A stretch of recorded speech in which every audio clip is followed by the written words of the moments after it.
Let's go.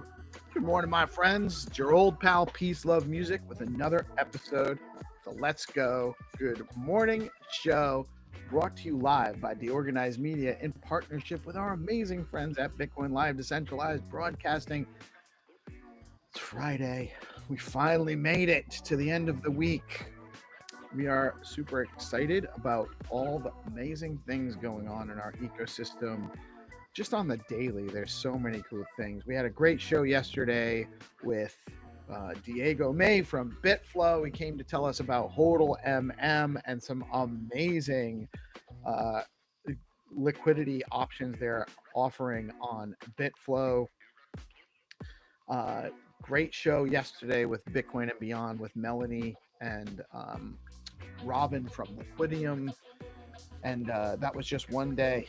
You know, we had a bunch of stuff. Shout out to the Bitcoin Pepe crew. Great show there. Great space by Darth Dude and hosting the BNS Spotlight. Jeremiah with his droid show. So many cool things happening in our space these days.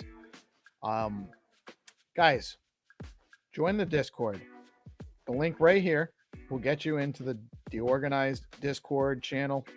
We have the new AI Guild. There's going to be more and more stuff coming for our community. And the Discord is going to be one place to get connected. Obviously, you also should be going over to deorganized.media and setting up your account. It's a simple Stacks wallet connection. If you do not know or do not yet have a Stacks wallet, we can get you lined up with a Leather wallet and or an Experts wallet or both, depending on what your needs are, what your use cases are. I actually use both of them on different devices and different capacities, both great products. But you want to be over on deorganized.media and get your account set up early. Early account holders, early supporters, early adopters will be rewarded. So get over to deorganized.media and get set up. Get over to the Discord. Get yourself on there. It's important that we get our community connected. You know, our purpose here is to spotlight people building on Bitcoin, building on stacks, supporting the ethos of decentralization, distributed networks, open source development, public development, and collaborative working permissionlessly and trustlessly, and expanding those paradigms: borderless, trustless communication and exchange, censorship resistance, independent media. That's what we're here for. And so we need to grow our community, and by getting into our Discord, following us, turning on notifications for us, you can get in the know. You know what's happening in the ecosystem. We bring you the news, we bring you the information. Always some education, hopefully, and maybe some entertainment, but never financial advice. That's very important. Always do your own research. Never invest money you cannot afford to lose. We want to make sure that people are protected, know what they're getting into, and aren't getting hurt. You know, we really want to make sure that our community is safe and happy, you know, getting what they're after. So with that being said, the numbers in Bitcoin holding on to that 116 range. Let me actually share my screen. Too many tabs already for Friday morning. I don't know if you guys noticed, ChatGPT updated to a version 5.0. And suddenly it can't access websites the same. It's having all sorts of issues. I wasn't able to coordinate, aggregate the data I wanted to for the news as easily as I could. I was up early. I was at 6 o'clock. I'm going to get this all done. I'm going to have some more stuff going. It'll give me time to get into some other processes. I really want to help onboard 300 into some of the things we're looking to get going. And I just couldn't get it all working straight. Definitely a Friday. But Bitcoin holding at 116,626. Ethereum ripping. pushing 3,900, pushing that 4K range. I think we might see it. What is Stacks looking at today? Stacks moving up to number 67, coming up to 73 cents, up another 2% over the last 24 hours. That's great. Fair and Greed to Index moved up another 5 spots. It was at 54 yesterday if you were watching the show. So we're still in that neutral range, just on the edge of greed. And, we came into here. For the last several months, it went all the way up into the very low edges of extreme greed, came all the way back down to fear with some corrections. Now we got back up into the low greed, then we went back into neutral. So where's it going to go next? It's still trending back this way, so we might have a little more momentum to the upside. And then what do you think will happen? It'll cycle back through, up and down, up and down. So you want to learn how to read the charts and make sure you know what you're doing with this information as well. We have a great series over on our YouTube channel. That's at Deorganized. I think it's just at Deorganized on YouTube. And you can get that playlist for all of the Learn TA with Landy series from Deorganized. And that's going to be there for you guys to go learn. Starts with the basic, just learning candlesticks and trend and how to read that. It moves on to volatility and momentum, and goes through all of those things, how to read the charts, how to set your set your expectations and make your plan. That's all on the Deorganized YouTube channel. The top 3 gainers on CoinMarketCap for the last 24 hours are Pendle, Arrows rocking. Oh, should have grabbed some of that before it ripped. And Mantle, MNT. Chainlink looking good, pushing $20. XLM, XRP, Aptos, lots of things ripping. Don't forget to take profits. Nobody ever went broke taking profits. In the Stacks DeFi world, I'm going to go over and check out Hermetica. Where am I? Here we are. On Hermetica this morning, you're getting 8% with over $6 million total value locked. That's 8% on your US dollar stablecoin backed by Bitcoin USDH. You can lock in your USDH and collect 8% today. That goes as high as 25% on the regular. This is actually a little bit low for them over at Hermetica. And you can check them out at hermetica.fi.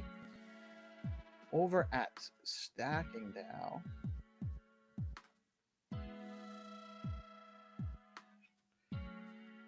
you're getting 8.9% on your liquid STX. When you drop your stacks in there, you're getting almost 9%.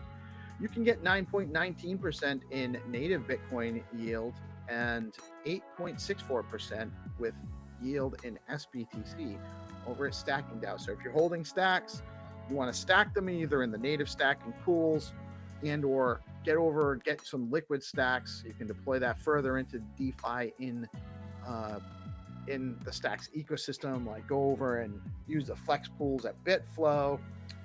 Over at Zest, you can actually get, that's not right. Did the boost on boosted APR on SBTC go away? I'll have to double check on that. Looks like we're dropping. We're only getting 1%, or maybe they're not showing the maybe that did drop. You guys had your chance. Stacks, you can lend it out at 3.45% over at Zest, and you can borrow against it. And you got low rates on STXTX. You can borrow STX into existence and do other things with it. Super low rates. You also got pretty low rates on AEUSDC. You can even borrow some USDH at only 5.6%. You're getting 8% on the platform today. So you got a little bit of a arbitrage opportunity there, just in yield, a yield arbitrage opportunity between Zest and USDH. Get over there and check them out.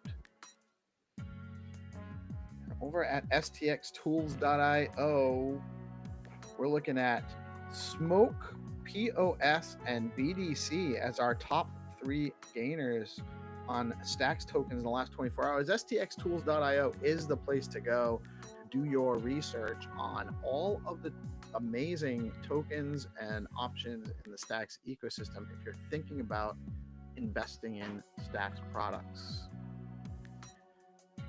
In the news, where is one? There we go.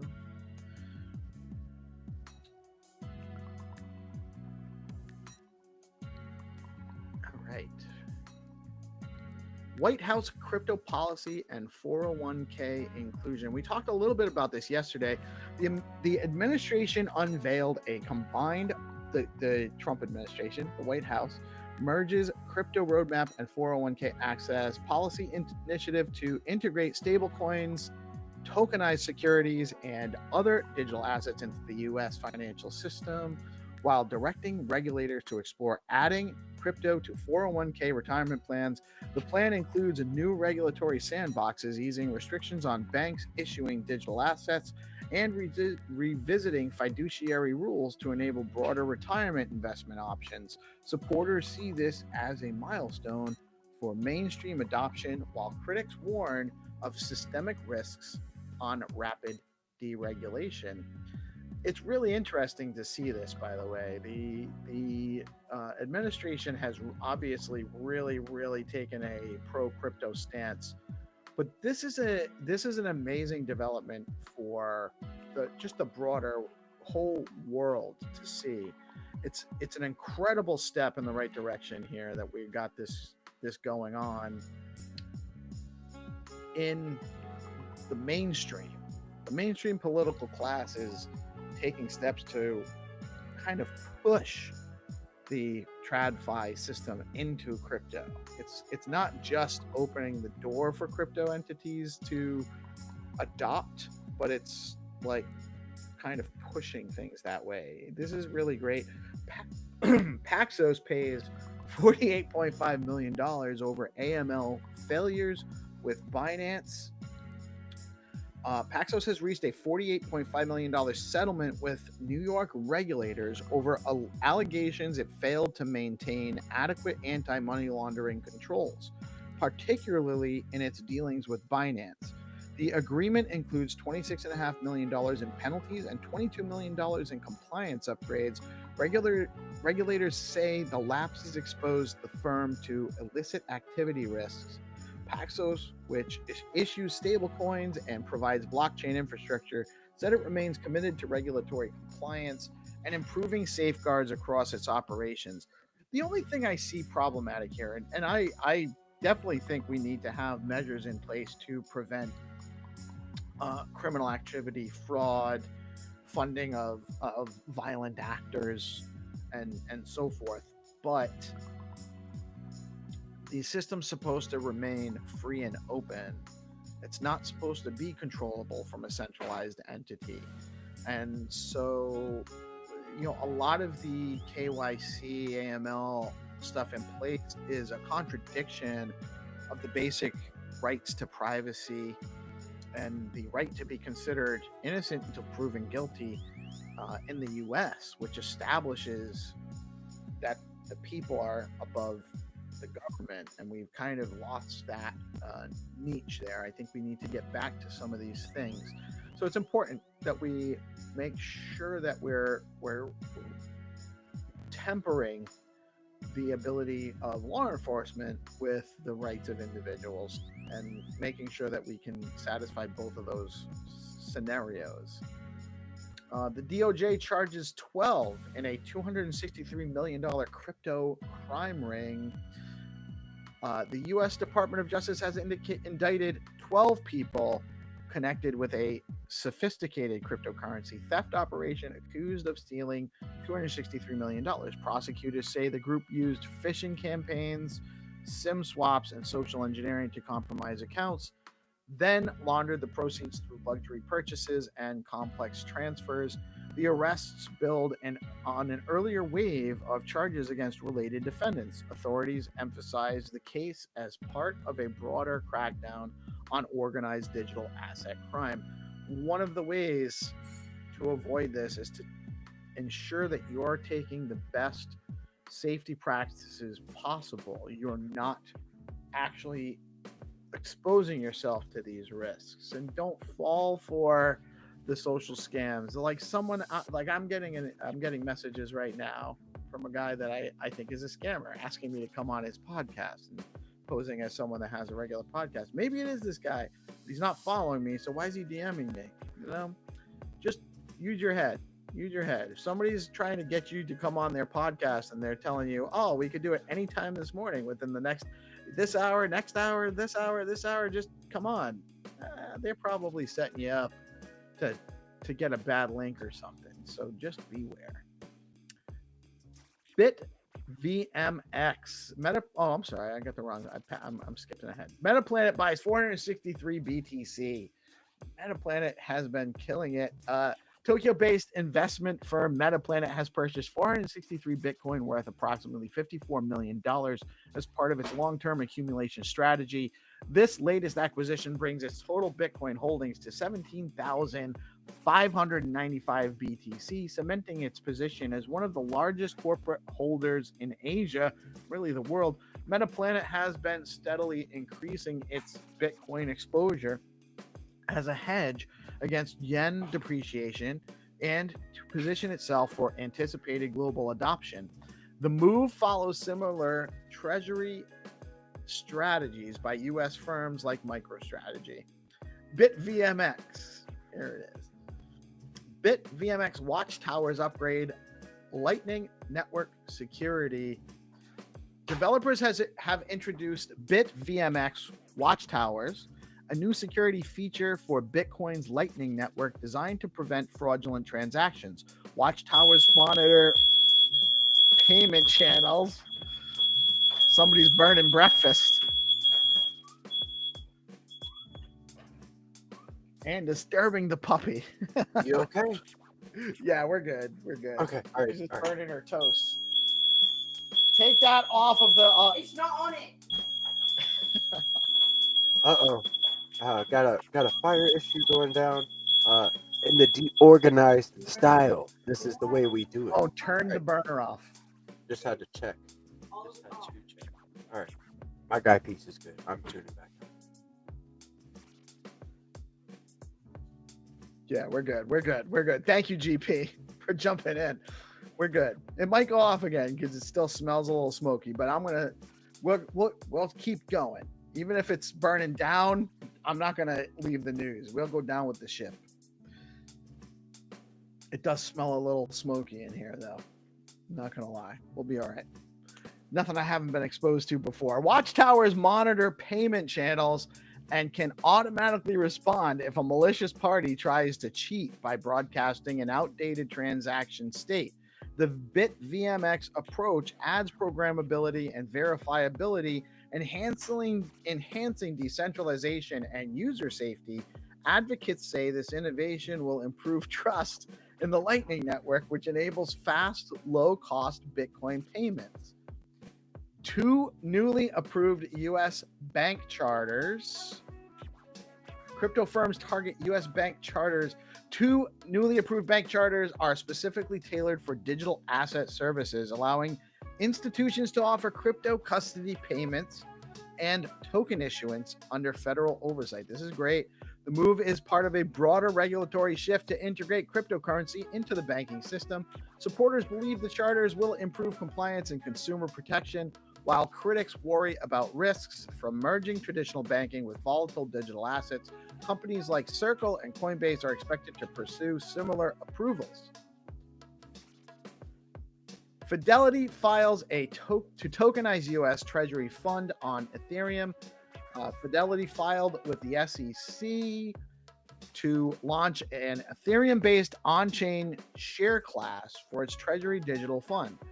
The move would allow investors to hold tokenized shares of a U.S. Treasury fund, directly on the blockchain, offering transparency and potential settlement efficiencies. If approved, it will be one of the first tokenized U.S. Treasury products from a major asset manager. The filing reflects growing interest in using blockchain to modernize traditional financial instruments. On August 7th, Bitcoin spot ETFs experienced a net outflow of $50.32 million. Grayscale's GBTC led with an outflow of $37.66 million, followed by Bitwise's BitB with $14.62 million, and Fidelity's FBTC with $6.11 million. Ethereum spot ETF saw a total net inflow of $8.39 million on the same day. Fidelity's FETH recorded the highest single day inflow of $5.41 million, followed by BlackRock's ETH-A with $4.12 million, partially offset by Grayscale's ETH-E with an outflow of $1.14 million. Stack your stacks with Stacking DAO and earn up to 10% yield on your STSTX. If you want the best swap rates on Bitcoin, stacks, runes, and more, get over to bitflow.finance. And today's calendar for the day, powered by Rising Tide over at deorganized.media. We had an amazing whatever morning space with the Good Vibe Tribe led by Binta and GPSC and all of the gang. Hana was in there. There was a lot going on. Always a great time. Great way to get your day going. We have our morning show every Monday through Friday at 8:30, giving you the news, the information, what's going on in the ecosystem. We'll get the homies on chatting shortly. And then Find to Earn rounds at 9:30. We have another one added today. So we've got the Nakamoto Droid token added. We've got, I think, like 8 or 9 sponsors on the Find to Earn rounds today. So join us at 9:30. Lots of ways to find to earn. Come engage with the ecosystem. And then after a brief, we'll have a short intermission after the Find to Earn rounds. We'll have SIP and Innovation Show with Hero and Haddy joining us to talk about the latest in stacks, improvement and innovation going on in the ecosystem. We have Purple Pill Friday happening at 5 p.m. with Dan and Brad, the longest running stacks-oriented space in the ecosystem. And at 7 p.m., we have Deorganized Nightly with GP and friends. Tune in and get into what's going on in the ecosystem. And that is our news for the day. I was starting a trend yesterday where I was going to go over what all of the available bounties for Zero Authority are in the ecosystem for the week, and I was unable to do so because ChatGPT is not reading websites this morning with the 5.0 update. Seems like a downgrade to me, but we'll see what happens. If they want me to pay more to keep doing what I was doing, that's not going to happen, and I'll figure out a different way to get our processes handled. But it definitely threw a wrench in the works this morning, and I was not happy about it. And I kept letting ChatGPT know, and it kept saying, "You're totally right. I'm screwing this up," but wouldn't fix it. It was just not working like it normally is.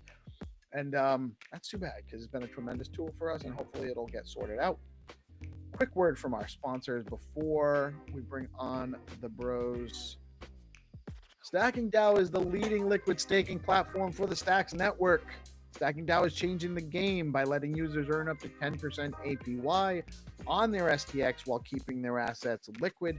Unlike traditional staking, their unique design means no minimums and users start earning rewards immediately. So there are zero switching costs when moving from other stacking pools.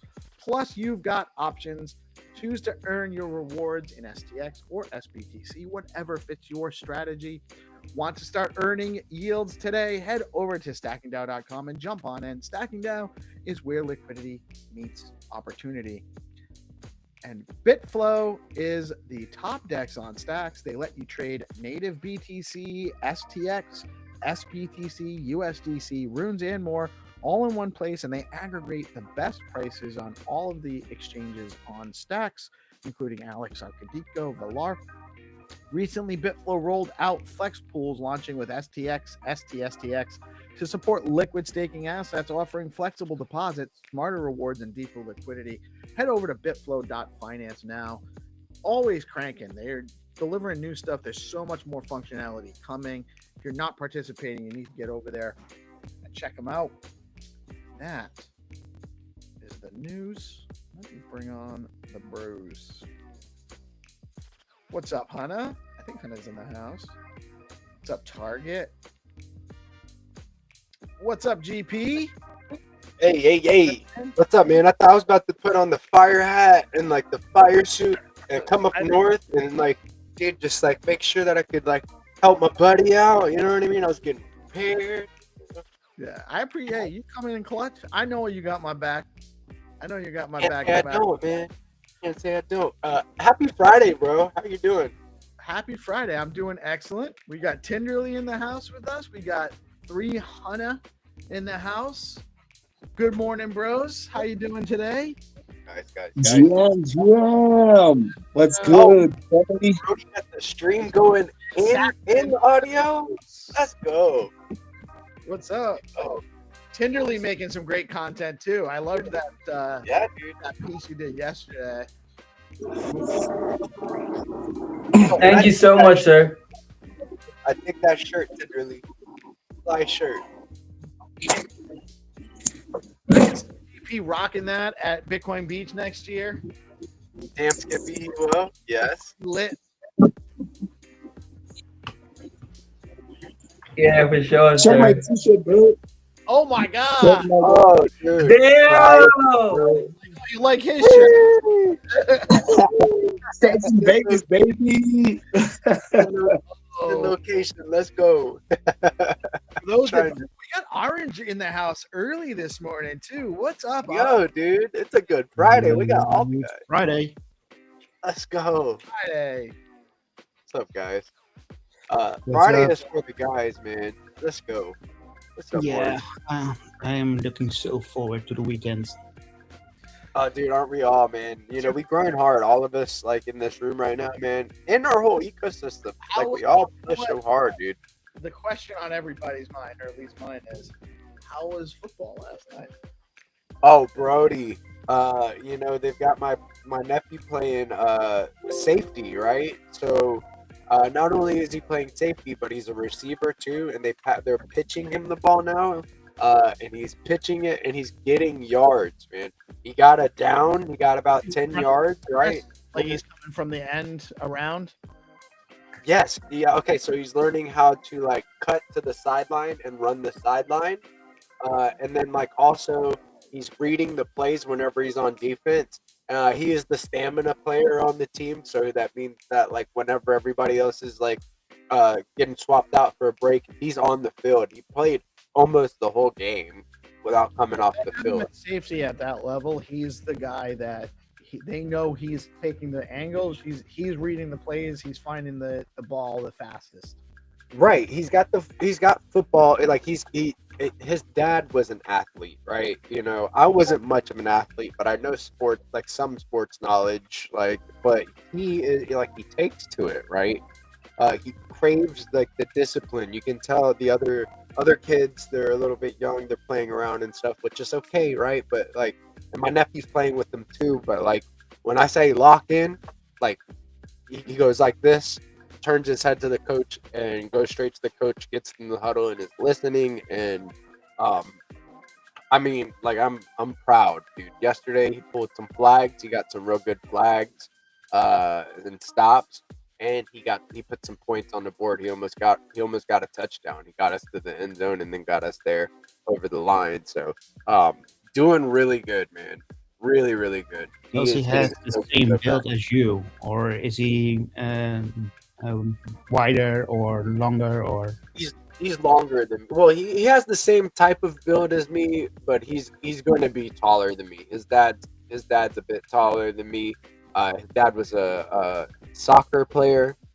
You know what we call soccer in America.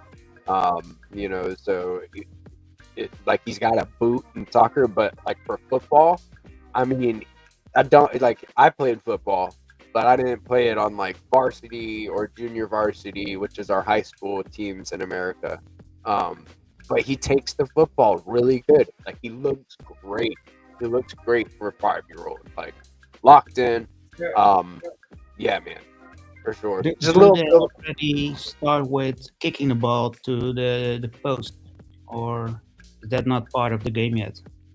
So not part of the game yet. They don't have like field goals. It's flag football, so it's not contact like to where like you can tackle or block or anything like that. They wear flag like a belt around their waist, and it has 2 flags that you can detach by yanking off, and that is the tackle. So Yeah. we're not giving 5-year-olds concussions, basically. Thank God for that. Yeah. But the first play, my nephew actually was going for the flag though, but he got a tackle. Like he got a tackle. On accident, he had to be reminded that go for the flag. But he was going for the flag. His body just ended up tripping up the other kid. So it was a legit tackle. So I feel good. I feel like he's hustling a lot, and he's like, if he cannot get to that flag at that last moment to save the play, he's diving for it. Like, he's throwing his all into it. Like, he is literally trying to get these stops. So yeah, maximum effort, maximum output too. It was exciting. It was an exhilarating game, and our first game that we won. Oh, we got to get you guys more in the win column then. Yep, we have to. I feel like every single practice we see our team get better, and that's the way. He's had 3 practices now, and every single practice I see different skills that he's picking up. So to see the little ones start to learn where they're supposed to line up on the ball and stuff like that, the coach isn't having to place each one of them individually. Now it's only 2 or 3, and by the next game and the next practice, everybody will be able to line up and be ready for the play. So I love it. I'm loving being there and present and helping with the kids near the bench and stuff like that, making sure that whenever they swap out for substitutions and stuff, and making sure everybody's paying attention and stuff like that from the sidelines. It's good, man. A lot of fun too, which is the most important part. They're having fun. That is the whole of the importance of the thing, is that they have fun, they learn to work together. But getting in the win column, so I've had teams that came very close to winning championships. One of my sons ended up going and playing on the on the their, what do they call it down in Florida, not the World Series, the big tournament where you get all the you make the regional team and you go down and coming in second. We've had a lot of successes, but I've also had teams that they didn't win a lot. And so it's very important that they get some rewards so you got to make sure when they're not winning that you're giving them extra encouragement. All of the kids, all of them. I don't think they know yet if they've won or lost. So regardless, if they come out of the game, they feel like they've won. So that's yes, very important and a very good point. He's about 5'10", if I had to guess. Yes, I'm 5'10", in a half. I'm almost 5'11", but I'm 5'10". I'm average. way taller than I you, said GP. 5'11", but I didn't want to just I know you are. myself as being extra short. I'm almost I'm 5'8". 6'1", 6'2". Really? Yeah, dude. All the guys are. All my homies are. Nosferatu, Tenderly. Jack's a tall fella. Jack's a tall fella. Jack is a tall fella. Meeting everybody in Bitcoin Vegas is Rosar's not short either. No, Rosar is tall too. Yeah. Rosar is over 6 foot. And I'm just here with my 4'2". You are not 4 foot Not 2. 4'2". Get out of here. Yeah. I'm Oh, man. 5'8" is within the average height range for men. Just at the very lowest end of. Yeah, dude. I'm not sure what it is in feet or I only know the meter because European. Freedom units are not for me, I guess. But it's 1 meter 80. There's definitely fine points to be said for the base 10 system. I mean, it's not metric makes more sense, but it's just not what we use here on the regular. So we've got feet and inches, 12 inches in a foot. That's a very interesting conversation. You're before. 5'9". You're 5'9". Okay, 5.9. like right around them, 5.8, 5.9. Yeah, but that's a very interesting conversation for another time. Like, when or how do you implement a new system in a culture or a society that is used to one other metric or a system? So, for example, if you go to England and you say to them, go right on the right side of the road instead of the left side, nobody is going to do that. So, how can you change that without being or using force like they did in Germany? Well, I was talking like so we interviewed an Indian artist, Abro, this week, right? And me and 300 talked to Abro as well as Reese. Like all three of us were interviewing him and on Art on Stacks. And actually, in their culture, if you are like left-handed, like you're left-handed or right-handed, and your parent is like right-handed or left-handed, like they try to teach you like what your parent is. I think that's exactly that's what I understand of it, is like if your parent is left-handed or right-handed, that's what you're gonna be, right? So Abro was left-handed and his parents were right-handed, so he had to learn how to write with his right hand. And through Yeah. doing that, like art is kind of like one of the skills that he was practicing through doing that, like how to practice with his handwriting and stuff like that with his right hand.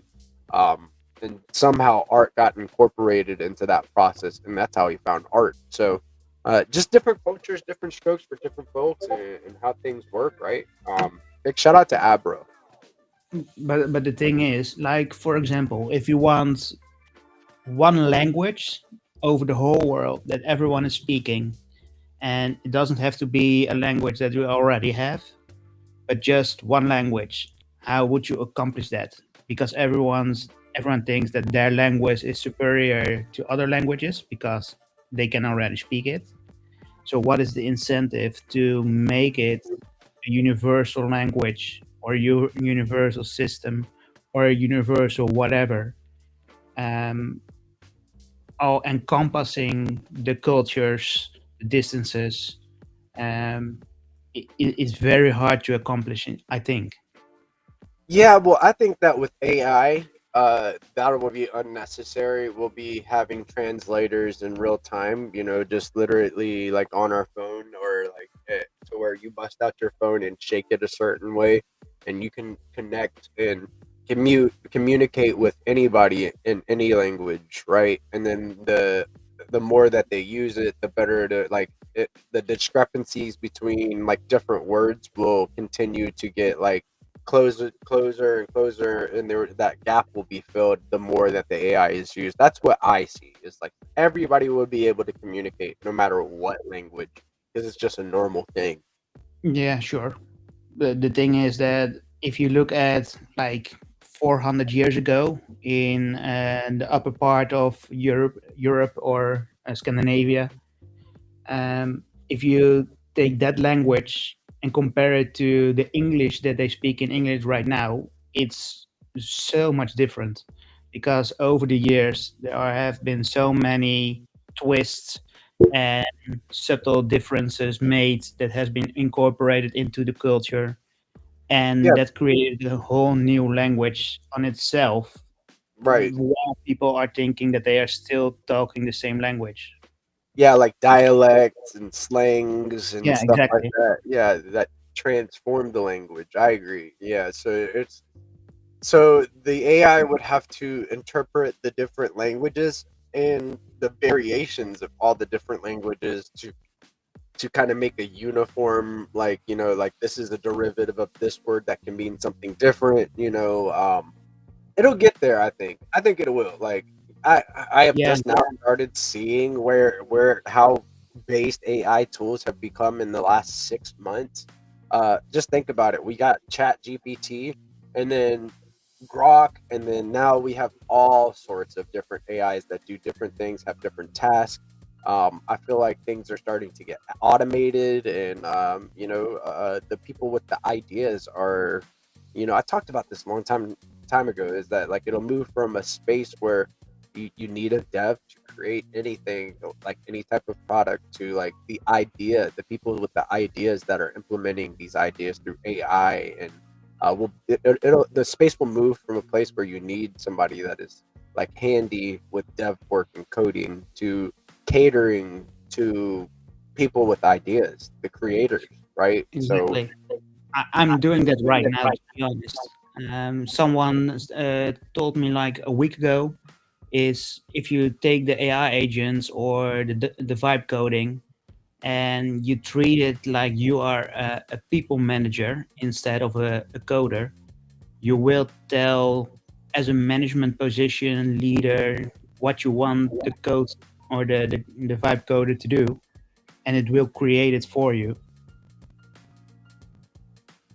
Yeah, like it's simple as that. If you train your AI on like just normal day conversation and how you speak, like it'll get to understand your references, what you're meaning and stuff like that. Just having a normal conversation back and forth every day with your AI, it'll pick up on little things, on how you word things and stuff like that. And then once you get to the building phase of saying, hey, I want to create this, it'll understand you a little bit better on exactly what you mean, and then give you a fine-tuned product. Of course, Yeah, you're gonna have to reiterate, and you're gonna have to like try different versions, and like, but like it's there right now. You can use these tools like lovable.dev to create websites. You can use chat PRD to type out all of your information about your idea to get a PRD, to then plug that into lovable.dev to get like a website. Like all of this is happening right now, so yeah, man. What, I'm curious, what are you working on, Orange? I'm currently creating. Maybe I can show it. Yeah. Oh shit. Yeah. Orange doing a screen share of some alpha. Okay. Yeah, it is not really anything very special or something, but I'm trying. No, Let me get it. keep going. So at this point, I'm going to share it. Sick.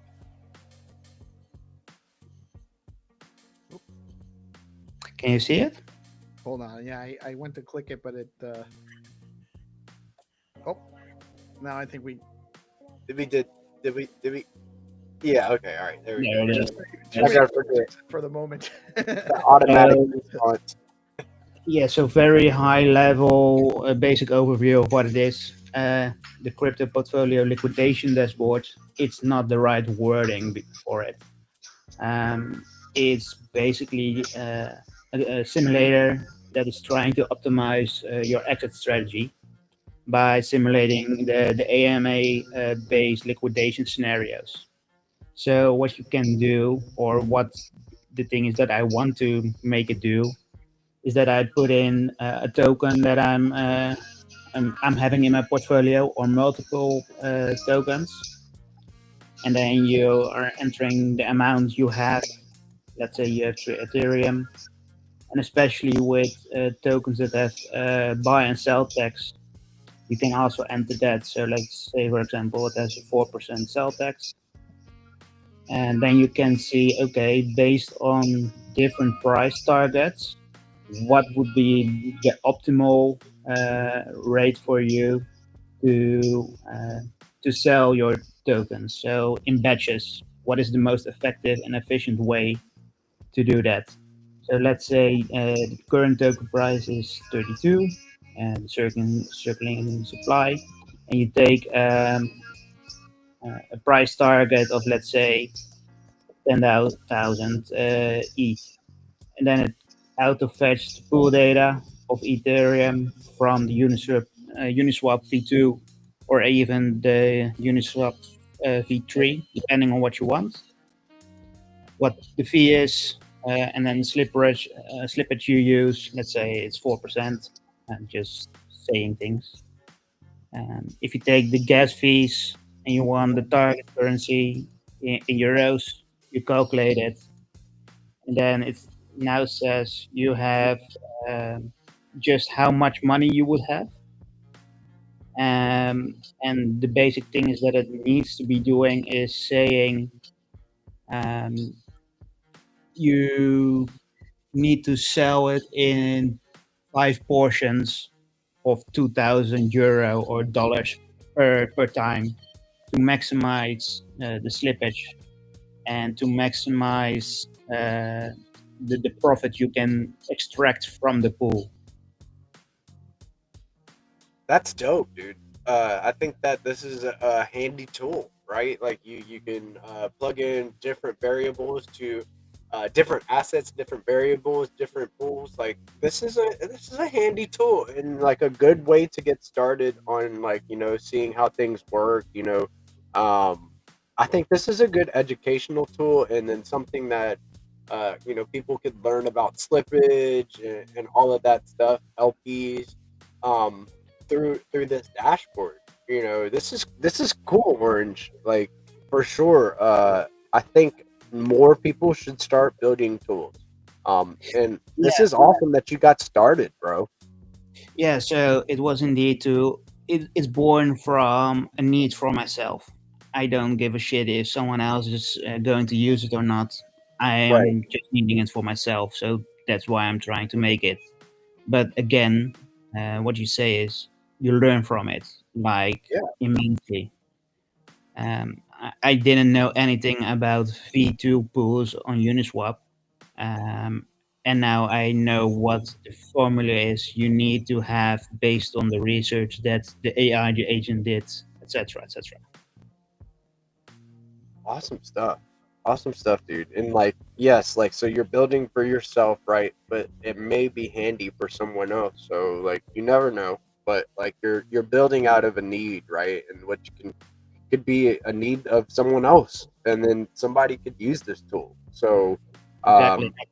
I love it. I love it, dude. I think it's cool, man. Now you're on your builder arc, and like, so what AIs are you using to build these types of tools? Like, what type of like, repositories? I said, yeah, repositories are you using and stuff like that? Like, how are you building these tools? Um, that are questions I cannot answer about the repositories. I'm just using Cursor. I'm just Got you. using Got the saying to Cursor. I wanted to this. I want you to research that, implement that, do this, do that. Uh, and it is not always correct because the results like they are showing now is not what I wanted to do as of yet, but it's the start of. Awesome, dude. That's awesome. Good stuff, dude. Keep going, keep iterating. Like, I want to see it. If you want me to like play with it, or if you need somebody to help test with you, or something like that, dude, just reach out in the DMs. You know what's up. I'll check it out. Thank But you. I yeah, appreciate it. of course, man. Of course. Yesterday, Crypto Dude and I were cooking. Last night, the guys, the Gigaverse ambassadors, Nosferatu, Boyu Peak, not Boyu Pick, Boyu Peak. He changed his name. Prince K. Big shout out to Savage.stx from CTSN. The guys were cooking all night long until like 3 a.m. their side. And I go to the flag football game. I get back, and the guys have like cooked so much material, right? And there's some stuff like we're gonna have a really good call tomorrow, Saturday, like to kind of go through the prompts and the like how they got there with some images and stuff like that they created. But you should see some social campaigns coming out of the Gigaverse because we've got big things planned. Me and 300 have a drop coming up, so we have an important call tomorrow where we're going to be getting together and kind of chopping it up and talking about the Gigaverse. So really excited about that. Yeah. Orange, I don't know. Did you see my the Gigaverse website so far? Did you catch that?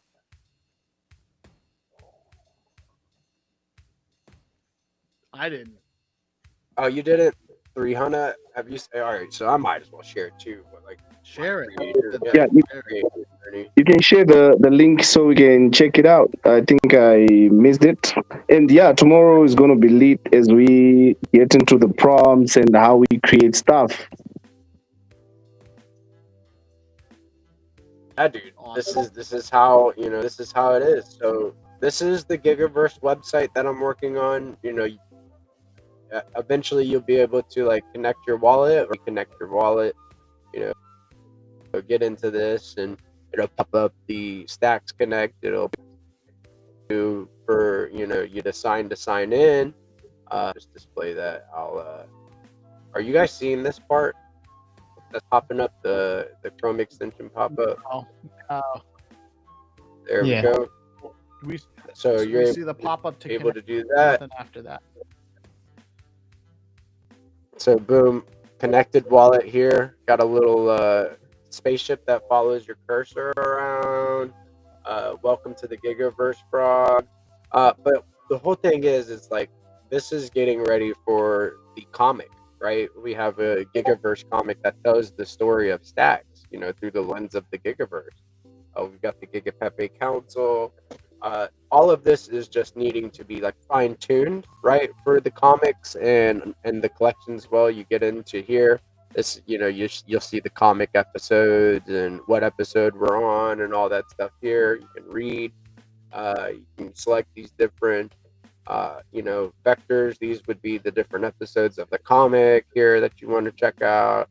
And then we obviously will have some type of release schedule. This is not correct. This is information that I have to plug in. Hey, GigaPepe. Maybe I've got a cool idea that I want to share with What's you up, for the Hannah? website. Yeah, I think it would be cool if you put like a background song that we did on the website. What is it? That when somebody logs on the website, they will hear the song behind playing in the background. What do you think about that? Oh, I would love it. I think that if they had the NFT, right, like for the soundtrack of the Gigaverse, and then they log in with their wallet, it plays the song in the background. That would be awesome. Of course, GigaPepe V2 holders will redact it, but get a GigaPepe V2. We are cooking. Obviously, GigaPepe V2 is not sold out. This all needs to be changed and different. I don't have a collection called Chrome Ships, but like this is just showing that like, hey, we could have a web like a collection that is upcoming, and then you able to mint here on Gamma. There'll be a mint button here. GigaPepe will be properly indexed on the site once we connect it and stuff. This gets into the different things that you can look like airdrops that holders have received from holding GigaPepe V2s, the different agreements that they've earned for holding GigaPepe V2, like memo bots, governance. I don't know if this is going to be a thing yet, right? So we'll see. But got a community here, so like if you want to click here, it'll link you to the Discord and stuff like that. Got a little frog that pops up here that says "Welcome to the Gigaverse." That'll probably likely be like a GigaPepe popping out. But this is the first rendition of the website, right? And we have the Galactic Art Collective, where we are a collective of artists just kind of pushing the art secured by Bitcoin narrative. And we do commissioned work together. We can help you create an NFT collection, whatever it is. We make it happen. So I want to be able to write on creators. That's why it's got there. We've got collections, comic, lore, so the backstory. You'll be able to click all of these buttons, and connect your wallet, and you'll be able to view your GigaPepe V2s and your other collections from the Gigaverse. So really cool stuff. I really hope like resonates, and of course we'll probably change the ship in the background a little bit to mirror something ship from the Gigaverse. But it's a start, and it was created with AI and a little bit of know-how, and I'm loving getting into this building art and learning the code and learning how to do all of it, because I think that it's very interesting. It's a rabbit hole of its own, and I've not been able to get to this point yet until now. The the tooling for AI is allowing me to build whatever I want, but I've got an announcement here shortly for you guys that I think you guys are gonna like. And yeah, so that's my little demo of the Gigaverse website. So I love it, man. Yeah, it looks great. Psyched. We got to get it. We got to get it onto your. We got to figure out how to get that on your profile. Oh, you can add a website, right, to your profile. On oh yeah, most definitely. Yeah, we got to get that on there. Maybe get it even on some of the show, like somehow get it onto the show page. Somehow, for your that'd night be shows, sick. Just Go to the Gigaverse to check it out. Yeah, right from the show page. Can I ask you one question, GP? Maybe you know that better than me, or someone who could help.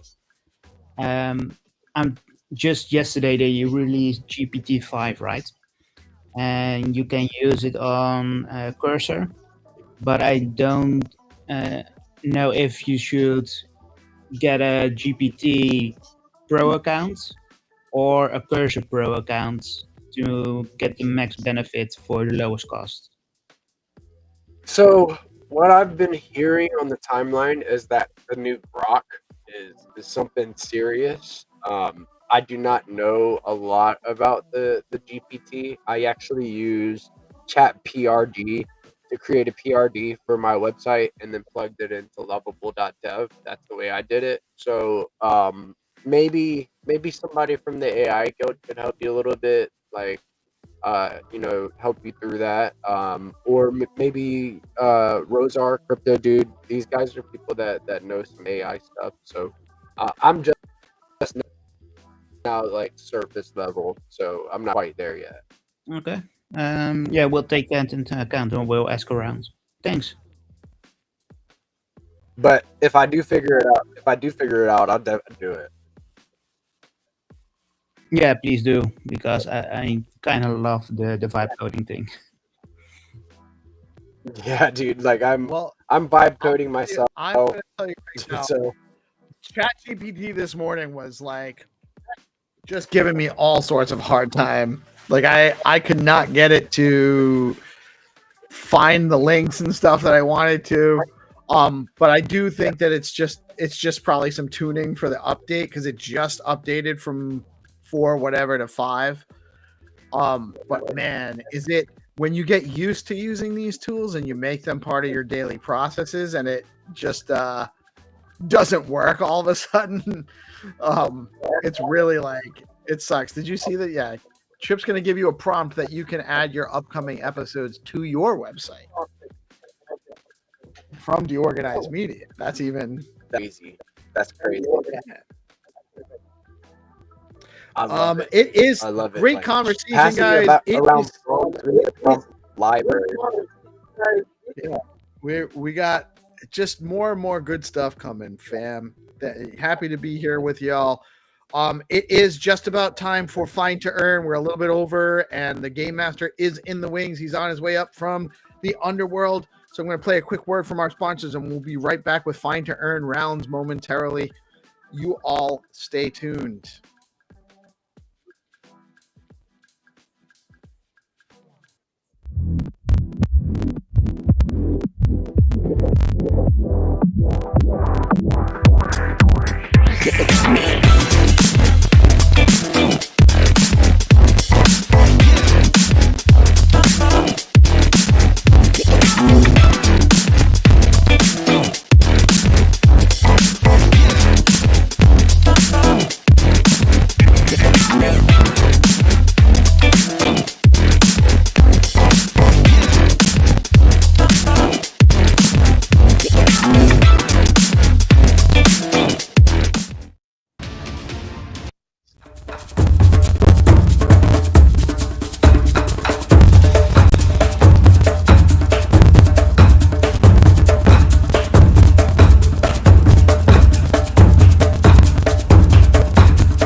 It is time. The Game Master has arrived in his true form. How are you today, sir? Dear mortals, I'm fine, ready to hunt. Let's go. We have so many rounds today, I'm not even sure. It's like hard to keep track of them. Yeah, it's just growing. It's just Beyond growing. We've got an Beyond amazing community. imagination. Yes, yes, indeed. So we have rounds by Rucoin, Leocoin, Bitcoin, Pepe, STXAI, Flat Earth, Droid, Nakamoto Droid. Nakamoto Droid, and is there one more? Oh no, the UAP is only once a week. So and I think that's all of them. If So I we left have you- like 7 rounds plus jackpot. We have Ru, Pepe, Flat Earth, Leo, we have Droid, we have Bob Builder, we have STXAI and jackpot. let's go. Let's go. Let's get started. Okay, let's start from any choose any open round. We can start again from Pepe if you want. Yeah, let's start from B Pepe again. Okay, we start from Pepe game. It's an open round for everyone, and after we play 2 whitelist rounds, it will be the same whitelist as yesterday, GP, and you we want to have more open rounds. GP, you want to share or you want to share or you want me to? Yeah, I can share this morning. All right, let's go. Fine. Ready, let's go. Let me drop you I the got- picture. I got the picture, and I'm gonna. Oh wait, is this the picture from yesterday? Hold on. Yep. No, it's he is not builder now. He is a study. Got it. Got it. All right. So this is the image for. I'm gonna put that on there. This is for. So guys, when you come in, you tune into the live stream. You come in early. You're gonna get the shot for the picture early. So you have an advantage over everyone else. You can study the picture for a few seconds, but you can only see it on screen. The post isn't going to go live until a little bit after. So you get an advantage coming in. Make sure you share out the live stream. It is absolutely helping us grow. It's helping us onboard new users. We got 2 whitelist rounds because we have so many whitelist requests. We got lots more sponsors because we're doing well with this. So keep sharing out the stream, keep commenting, liking, say hi in the chat. It helps us grow. And if you like these games, we need your support. So get out there and do it. You got I'm going to leave this up for 5 more seconds, and then we'll get the rounds going. 3, 2, 1. That's it. That was your advantage for tuning in early. Okay, Share the out the game live is stream. launched. I just launched the game with your countdown. Let's go. All right, let's go. Like and repost the game and the stream before you play, and the first person who found the correct link or coordinates will win the prize, 400k Pepe, and we have 7 games more for today. Let's go. 400k Pepe, B Pepe, the orange frog, the only frog you need to know about. 400,000 B Pepe is up. Yeah, for while grabs. we're waiting, I just want to say a couple of words. I'm very busy, but I listen to your conversation a little bit. So everyone just have to use ChatGPT 5. It's obviously overrated from previous version to this version, but it's better in coding than Cloud. Because now it's the best coding app for vibe coding for any prompts for programming. So now ChatGPT have no competition, and it means So, Is Quen 3 the 430 billion parameter coder? Is that any good? I'm not sure, but I just know information that is better for coding right now. Yeah, I'm just checking the answer. So the winner is the orange. Orange won and asked a pertinent question at the same time. Yeah, so I love multitasking too. I thought that was a whitelist round.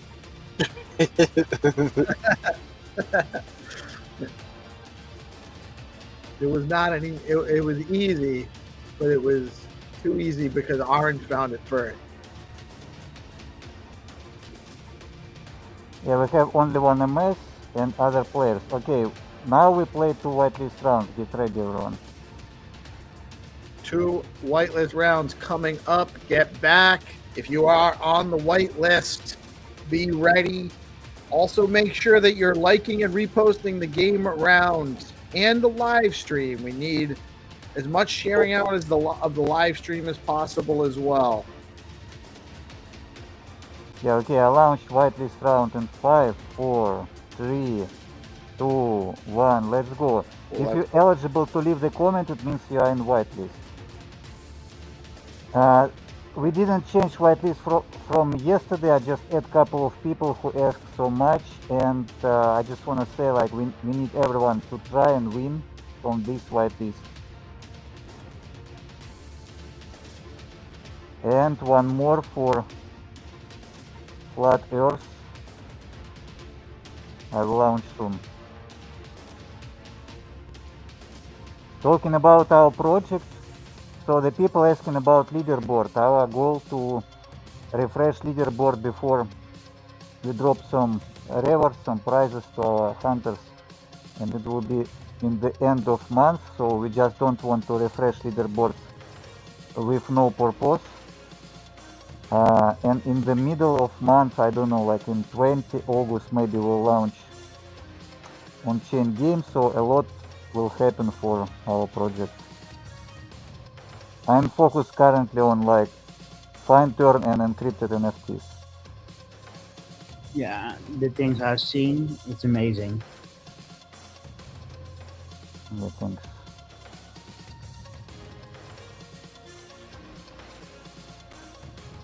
Okay, we launch the second round right now.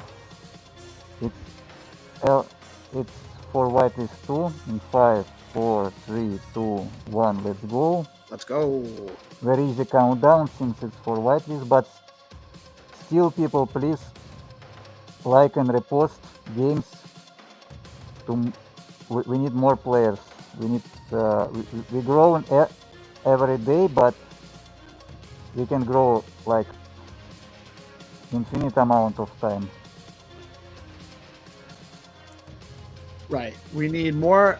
We can't have enough people share out the stream right now. The more we get, the more we grow, the more shows we can get. We have momentum. We need to keep going. So make sure you're sharing out and supporting those who give you opportunity. And that's what we're doing here. We're giving opportunity for everything, for Skullcoin, for BoostX, for all of these meme tokens, for Stacks, for Deorganized, and for all of you playing. This is an opportunity for you guys to get out there and engage, learn about what's going on, have some fun, some entertainment, and participate and earn some tokens. Share them out. How much people did we get yesterday? Well, that's a whole nother thing. So the last couple of days, and I don't know if it's an X thing or what, like we actually ended up with over 1,200 people on the live stream, but then our number got reduced after, like a couple hours after the stream, it was dropped down to like 800. So I don't know. And that's happened the last couple of days. And it also happened on Melanie's show yesterday as well, where we lost some, like we finished with over 500 live viewers between all the platforms, and then like on her stream we lost numbers, on our stream we lost numbers. So I'm not sure. That's a hard question to answer because I'm not sure what's causing the fall off, if it's something new with X or if there's an issue. So officially, according to X, I think we had about 850 live viewers yesterday, but originally we had like 1,200. So I don't know. Can't answer you. I can tell you that as of right now, we have about 600 people that have tuned into the live show this morning. according to Restream. Kind of strange, kind of strange to find out that you lost like 400 people. Happened the last 2 days.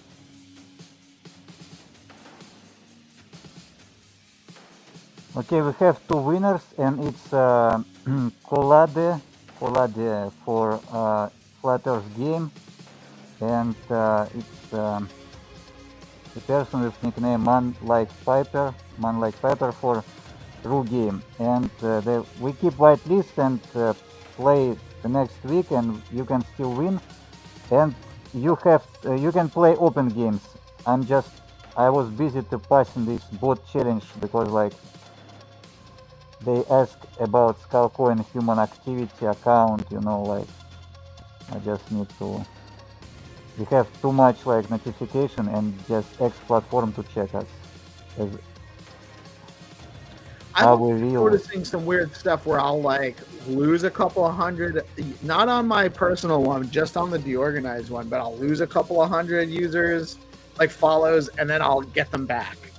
And then I'll lose I'll lose a couple hundred again, and then all of a sudden they'll be back. So I don't know if it's.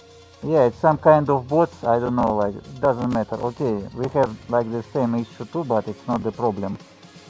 The most important thing, we see the real people, the real hunters who playing, who participate in chat. That's right. Okay, let's play the next round. We have Leo, Droid, Bob, and STXAI. What do you want to play? Let's go Leo. Okay. Leo could be a little bit harder since the price is bigger. Okay, we are ready to launch. Who wants to count down? I'll do one. Let's And go. 5, 4, 3, 2, 1. Let's go. Let's go. Okay, the game is launched. Come on, Scan. Good luck, hunters. Checalo. Chacalo. Hyundai. I think that was the one Honda did yesterday, right? Or 2 days ago. Hyundai. Monday. I think it was Hyundai. We got Hundo? Oh, I don't remember. We'll have to ask him to clarify it. He had to bounce because he had to do something with 3 honey. Leo cat right there. We're gonna go ahead and copy the coordinates here. Paste them in my Google Maps. Let me share my screen over there.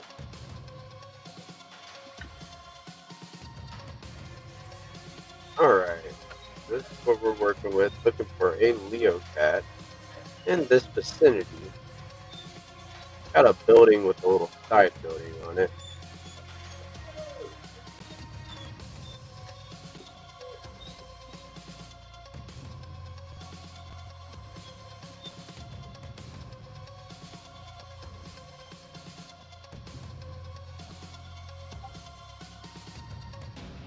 We still have no winner.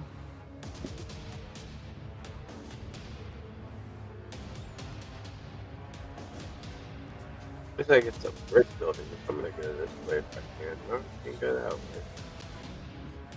Go this way. Or X just freeze for me. White brick. I need to check. Let me reload. No, seems like it's working.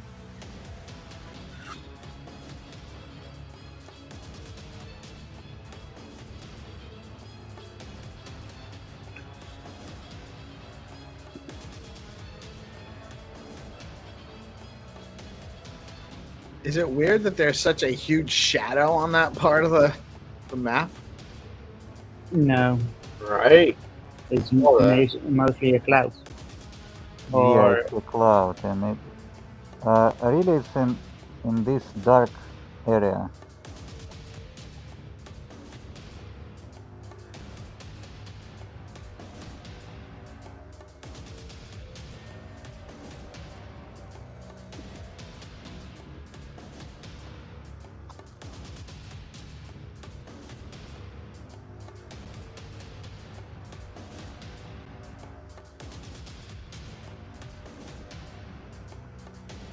Okay, seems like we have a winner, and it's Lil Dude.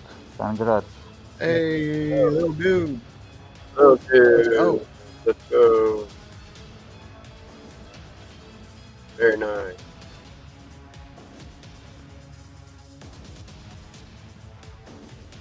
Let's go, Hunters. Let's go. Okay, we have Droid, Bob, and yeah. Okay, let's play the Droid game. We never played it before. Not so hard game. Be ready.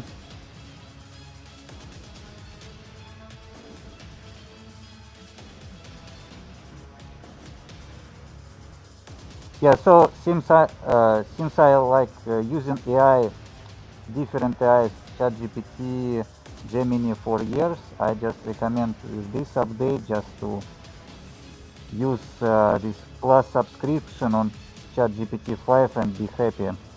Because the previous version was ChatGPT 03. 03 was the best AI. We have a lot of conversation about our project. It helps a little bit, but it's still so far from AGI, so far, because like it has no creativity and possibility to create something new. Okay, we are ready to launch.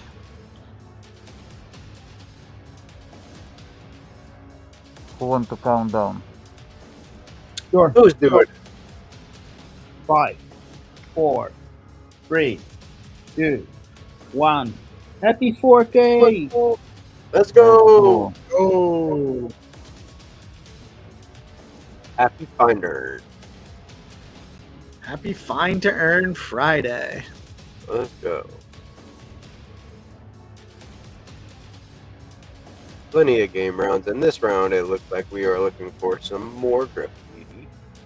Got a droid rover running through the destruction, and it has a little droid emblem on the wall over there. That's Making awesome. sure that I liked and shared. Let's see if we can find destruction in the map. Let's go. The first ever appearance of Droid on Find to Earn today. Okay, seems like we have two players who found since it's near the starting location. And the first person was Isaac. He was faster than only one MS for 1 second. So Isaac for the win. Look at that. Before I could even change my screen. Yeah, that was a fast one.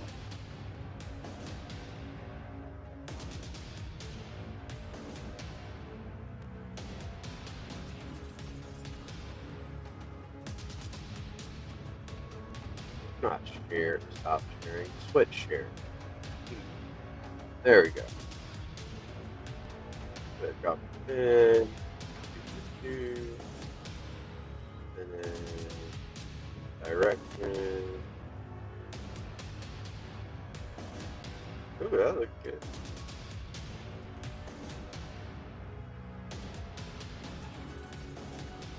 That's what I was thinking. I thought it was aliens, not a cloud. Might be a I was gonna say, UAP. something. Yeah. Okay. Oh, there it is. There it is. I don't know why I'm not grabbing the location there. Here, do this one. And then I grab. Okay, let's play the Bob game. We are Alright, ready to Bob launch. game. You have to find the yellow beetle car. Okay, I will count down. Everyone get ready. We launch the Bob the Builder game. We start in 7, 6, 5, 4, 3, 2, 1. Let's go. Let the hunt Let's begin. go. Come on, it's gone.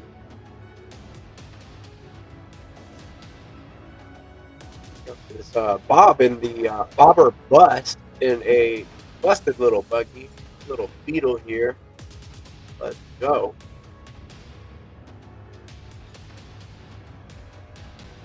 Little Ghibli action.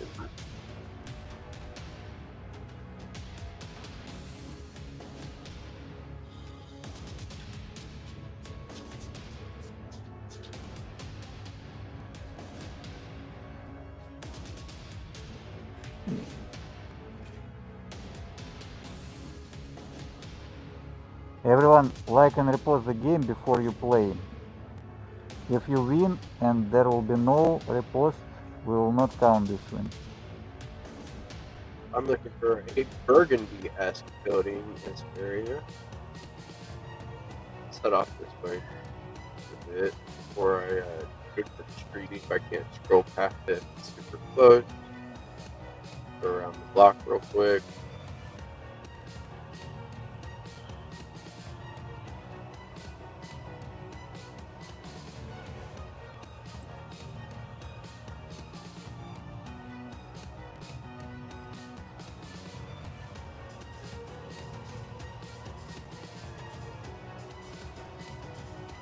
Alright, let's go. Preview.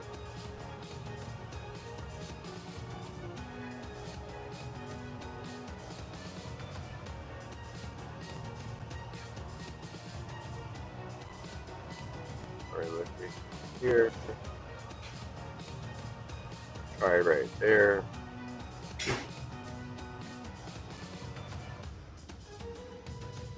Thought I saw a car there. I found a couple of yellow cars, but they weren't the right yellow car. I'm looking for the car, like Yeah, there will be a yellow behind vehicle it, and like a row of cars, it's there like is a red, silver. Mazda behind. You can see. The people drop the different locations. It's an original picture with just yellow beetle. Yeah, I like the combination of the Ghibli image and the actual image of the surroundings. I like it. The right type of challenging. Yeah, we can give you the clue on the stream, so it's on the same street. You just have go on the right.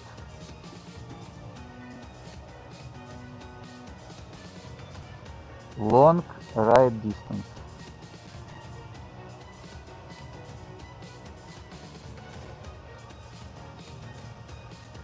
So following the organized show, you can get this clue and win the prize.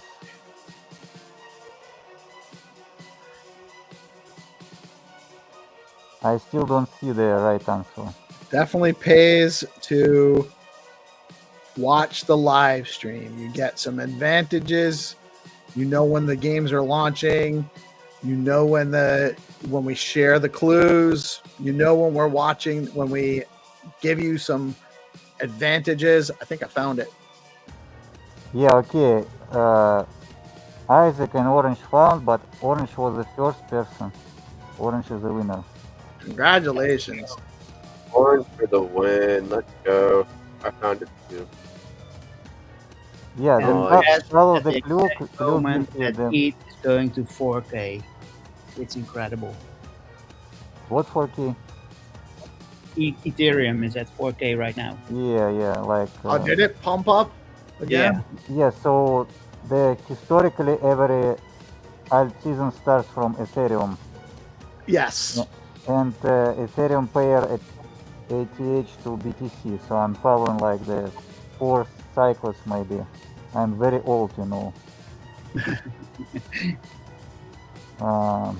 Okay, we have STXI game. One more. Let me check. We have to find the Bitcoin scene. Sign. Let me double check. Wait. We just wait a little bit when everyone get back.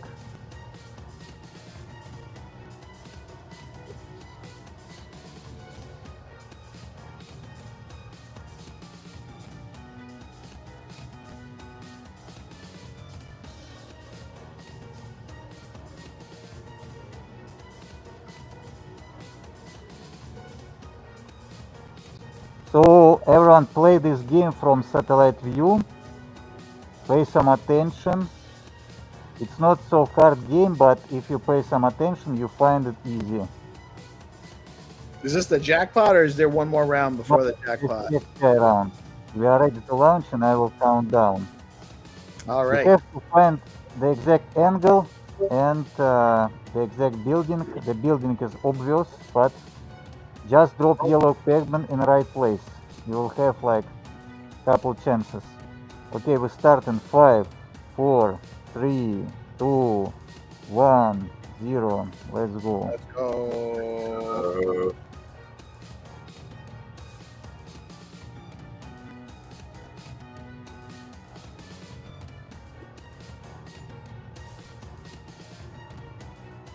Got the SDX AI guys here, pointing at this building here.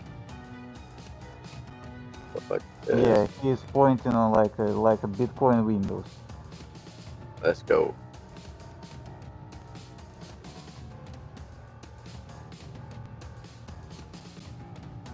Easy game if you play from satellite view and you're fast thinking like, okay, this is building, I'm try drop here, yellow pavement, drop here, I'm just checking and you will find this window. So the goal to find the double orange window like in like Bitcoin letter.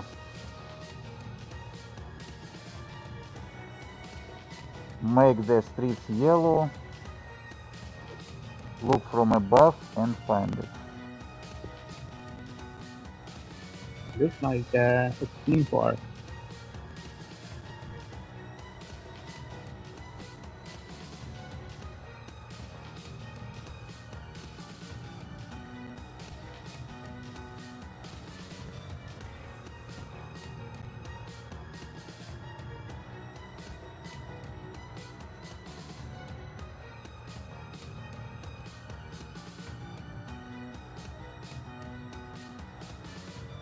Okay, we have a winner and it's Winnie V. Hazel. Let's go. Let's go. Congrats on the win scheme.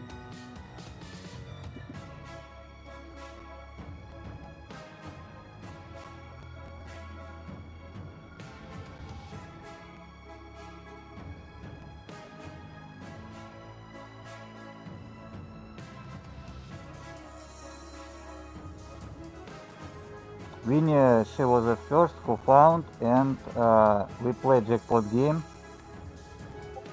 in 1 minute. Everyone get ready. Everyone, This will get be- ready. Get back. Yeah, this will be not so easy, but we'll see. Yep. Like While- sometimes, Go ahead. so yeah, so jackpot game is little bit more about the luck and also it gives opportunity to see for everyone, like since it's a fair competition and sometimes there will be no winner at all and in the last, like, you know, we give opportunity to make it bigger, like the bigger prize, more attention.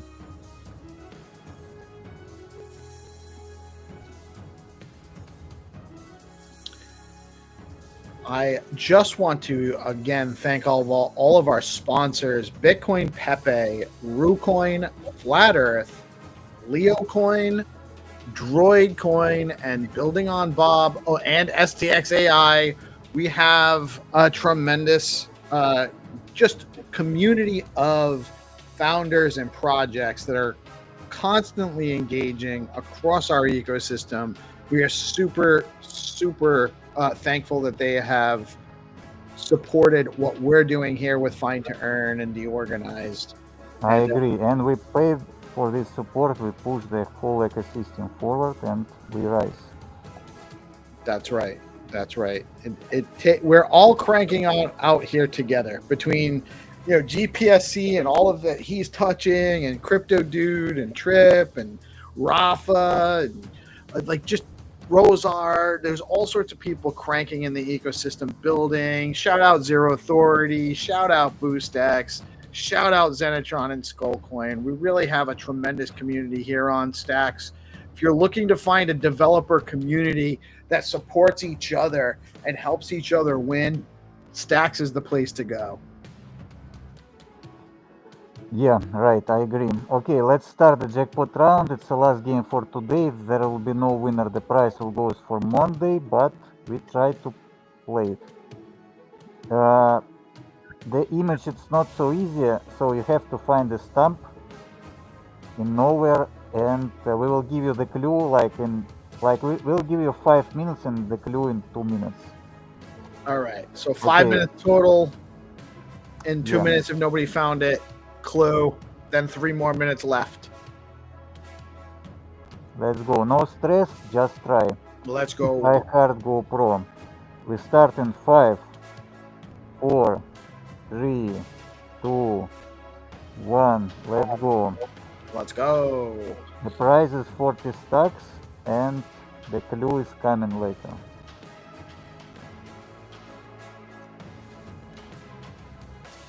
Don't forget to like and repost the game rounds, fam.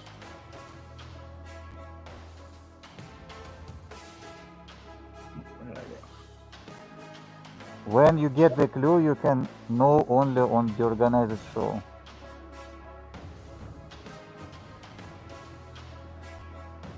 Zenny, I have not won any of these games, bro. I am fucking tired. Yeah, just try to play whitelist. We add you to whitelist. In whitelist, you have just to go forward. You can just open right now the root game or open the Flutters game. Try to play. Just follow the link and move forward, and you can easily find locations. If you found it one time, you will understand, and all the time you easy play. Okay. You just need to, even the time for practice, you just need to understand that how to use these maps. But on chain game will be different, you know, like in on chain game you have to collect the seed phrase, and you have to, like, since you are becoming the popular person, you have to invite friends to your team, and you can just team up with your friends and play together, because all of you will have the different seed words. You know, like, to open the Stacks wallet you have to collect 24 words. Yeah, for sure, for sure. Yeah, so if you have like 5 words, you can find your teammates, your friends, and they share the words, and you like divide the price and be happy. I think the game is way cooler to play on PC than on a phone. Yeah, it's 'cause little bit easier on damn, PC I because haven't you got. have the bigger screen, but some people playing still on the phone. I believe, for example, Isaac playing on phone. Yeah.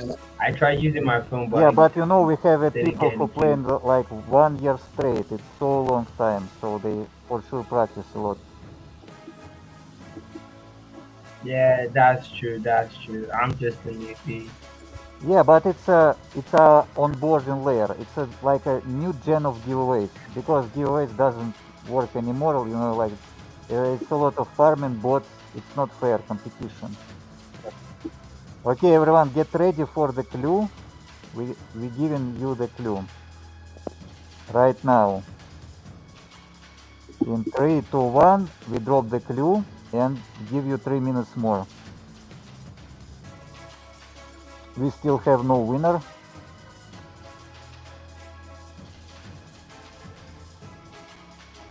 Yeah, this is hard, but I'm okay with jackpot round, since you have like 7 rounds and this price is not like fading, it's just growing, and obviously we'll have a winner. That's right. Damn, this shit is way far. Whew. For sure, my goal as game master to outplay you but give you in the end opportunity to win like 50 bucks, 100 bucks. It's more fun for jackpot. And also it shows everyone that there is no bot, there is no AI who can solve the game. Like, okay, Google, okay, ChatGPT, find me this stamp. No, it doesn't work like this. Yeah, good luck Like having ChatGPT. chat GPT find that stump for you. Yeah, ChatGPT just say it's sorry man, it's so many pictures around the Google Street View. Are you crazy?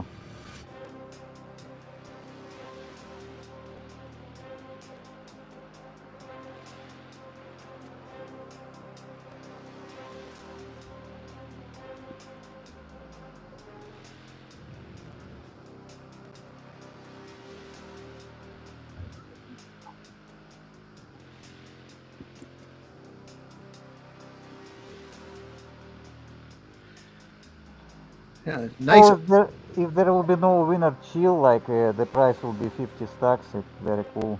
No problem.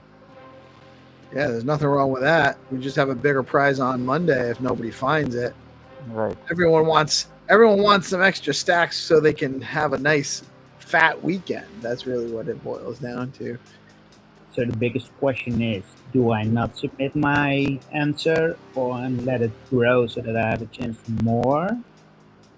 Or do I take the Ooh. price now and have less? Oh, because it sounds like And you Orange found found it. the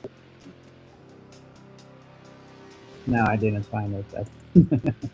Yeah, Well, Orange taken. Orange wouldn't be waiting to give his answer if he found it. ever. Nope. No Yeah, well, hesitation. He may, but today he seems No. like he's here. He's here to play No. today. I don't believe I'm like, how do you call that goblin type from Lord of the Rings? My precious. Yeah, my precious. Eagle, yes. My precious.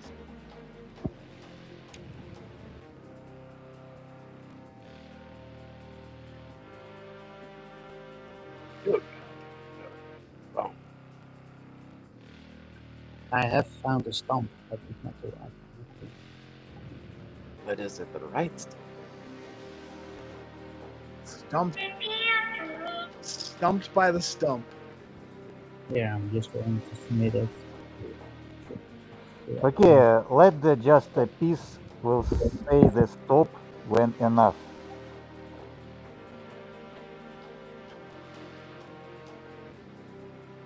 Say that again. What do you? What? Yeah, I mean like you decide when we stop this game. Well, we got about 12 minutes left until the SIP call starts. So we can just give like couple minutes more, yeah? Yeah, well, you know what? We'll call it in 2 minutes. If nobody finds, Okay. you guys have 2 minutes left.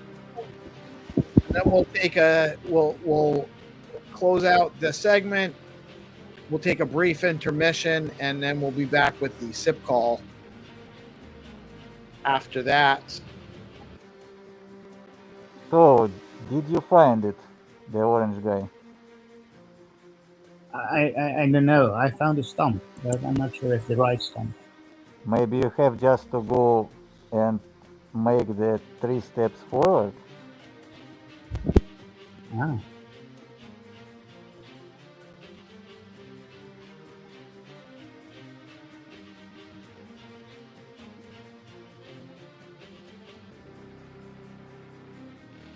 Yeah, to be honest, like the winner is orange. You found it. And Congrats, he was Orange. Congrats. So I did found it, right? Right, It's- right. You just behind the there are other angle from the tree. Let's fucking go. Let's go. I knew I should have closed it right away. No, congratulations, Orange. Orange played big on Friday, came in and took a little bit of pump from everybody.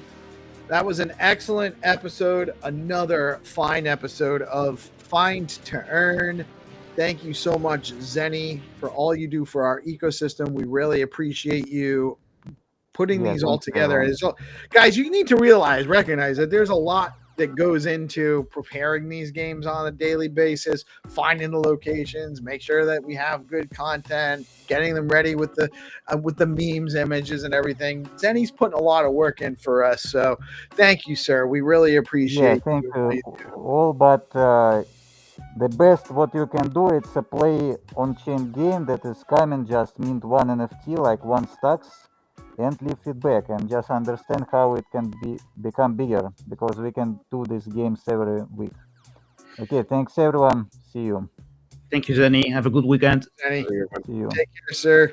Thank you so much. Really appreciate it. You guys, by the way, you not feel obligated, but you're all welcome to stay for the SIP call. Hero and Haddy will be with us. We'll be talking around just some concepts on funding and proposals, and how that might look. Oh, Hero's here. Let's actually bring him in for. Good morning, Hero. What's up? What's up, guys? What's up? What's up? We just finished Fine to Earn. Yeah. And we're going to segue into the SIP call. We got Tinderly and Orange and GP on the show right now. Yeah. Stay, guys. Governance, as Peace knows, it's about, involving people, involving everyone. The thing is, or that I experience with these SIP calls is it's sometimes too much for someone who doesn't understand it completely. But you know what, though? Then we need questions asked when we go into those realms. You know what I mean? So that we can make sure that we're covering things. Sometimes we take for granted what we already understand, Yeah. So that's actually why I almost deliberately try not to learn too much about projects when they're coming on the show. Like when we had Diego on yesterday, I knew earlier in the week we were going to have him on, so I didn't do any research into HODL MM because I wanted to make sure that I knew I had that everything was new to me. Fortunately, I also had you come on with us, and that was also new experience for you. So we asked different questions and stuff like that anyway. But specifically, you do not need to be knowledgeable on the SIPs or the SIP process or the governance or anything to participate in these shows. This is for everybody. So don't feel obligated either. I don't want to obligate you to stay, but you're welcome to stay. I do need to take a quick intermission, but if you guys want to hang, I can leave it on, or we can actually just take a quick break. I can play a couple of spots from the sponsors, and then we'll be back in a few minutes. Yeah, let's take a quick break, and and then we'll get right back to it at 10:30. Intermission. Take a quick little intermission. We'll leave the stream going. Oh, guys, I'm gonna put up the Discord link so you guys can join the Discord while we're up. Thank you guys for joining. Guys, do not have to drop off, but if you're not here when I get back, I won't take it personally. But thank you all. I am PeaceLoveMusic. We are Deorganized Media. Another episode of the Let's Go Good Morning Show. We'll be back with the Stacks Improvement and Community Innovation Show shortly. Stay tuned.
Let's go.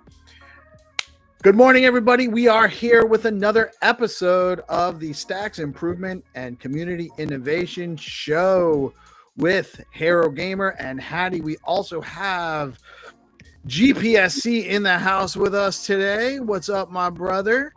We have the GM. We have the Orange Collector coming to chat with us about Stacks governance. Good morning. Good morning. Hero Gamer is in the house. How are you today, sir?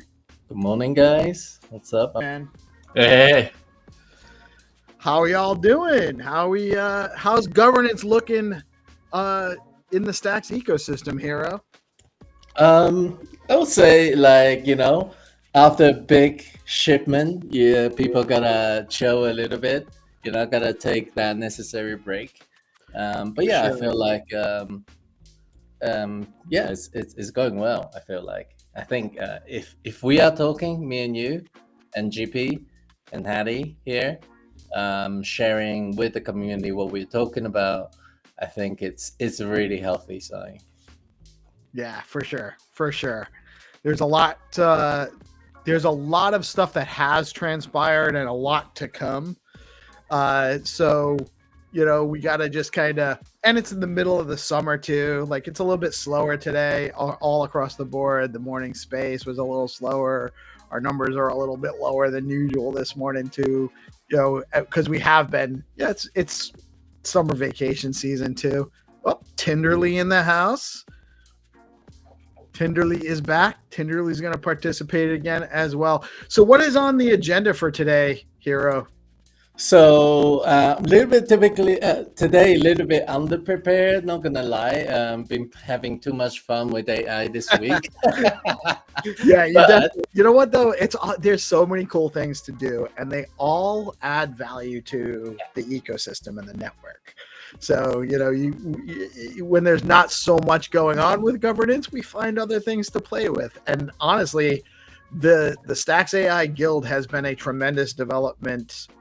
You know what we should actually do, touch base, because it started on the show it was only a week ago, where we came up with the idea of helping 300 get a Oh yeah! Oh my God! It was one literally on this call. let me we pull had that an down. Yeah, it was literally on this call And just I a week just ago. did a tweet live, right? Right, that we manifested it. We've actually been talking about figuring out how that could work for a long time.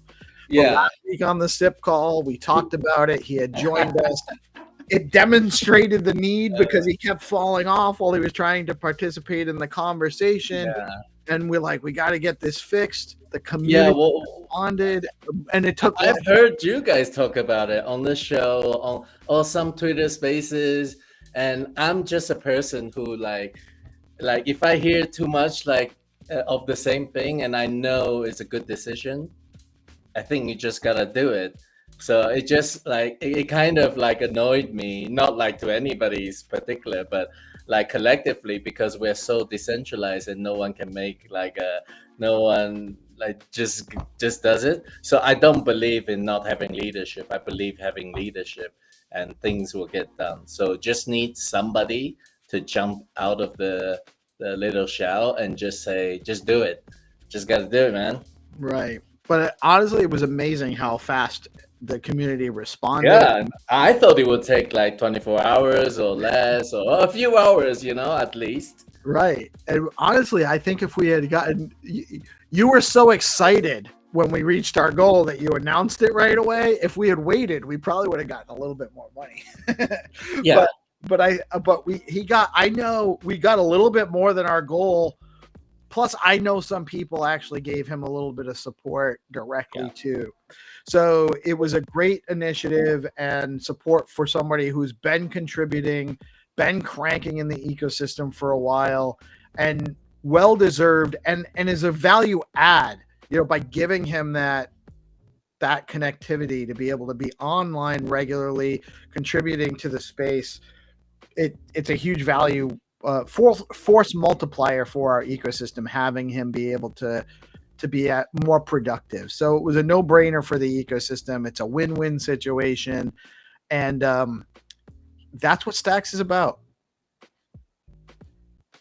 So, yeah, I guess you could argue this is a form of some kind of unofficial governance. I don't know. It just feels felt like the right thing to do, and it wasn't costing $1 million.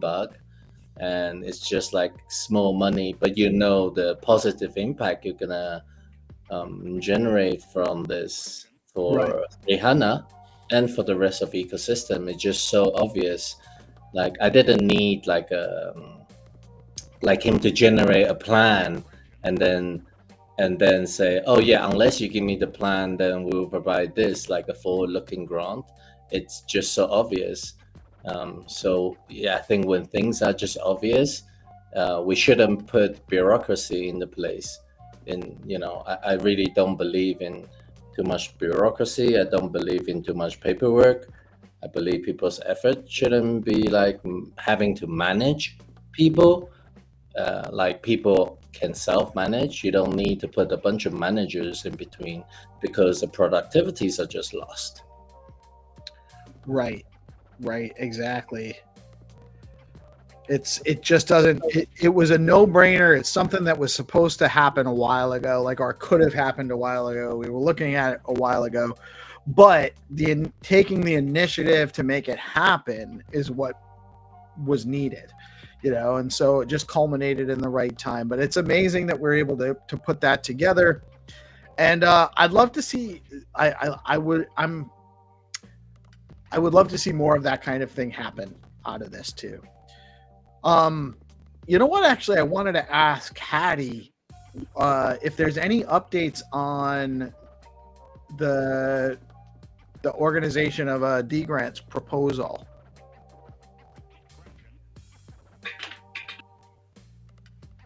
The D Grant proposal is making headway. Yeah. So. Sorry, what did you say, Haddy? Can you not hear me, or you can hear me? No, yeah. I just missed that last sentence. Oh, okay. It's making headway. So Zero is now joined, and he's helping me in the background to put some stuff together, and we're building a proposal. And have you had any further conversation with like Foundation or something, or with some people from the Treasury? From the Treasury? There is no Treasury. Treasury committee, like Mitchell's or Alex or whoever. I haven't had any discussions with them at the moment. We need to have a proposal in place before that. So yeah, the main thing is trying to find people who wanted to be part of the team to start building this out, which now Zero has put up his hand. So him and I are building in the background at the moment.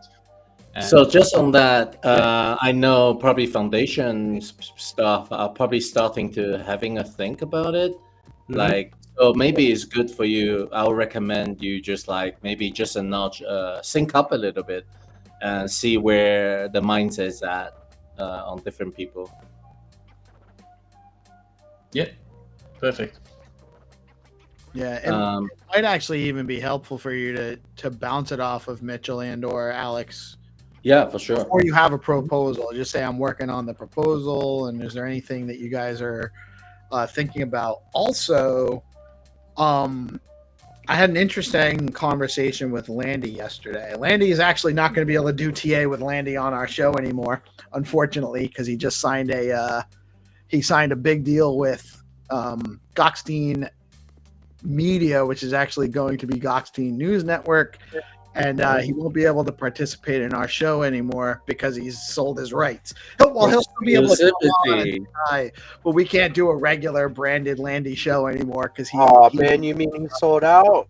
Oh, it is what it is. It is what it is. We talked for a long time, but the conversation was, we talked a little bit about proposal and fundraising, and obviously we're going to be making a proposal for Deorganized, working on that. I haven't sat down with Alex or Mitchell yet either, but I do plan on trying to touch base with them before I finalize my proposal.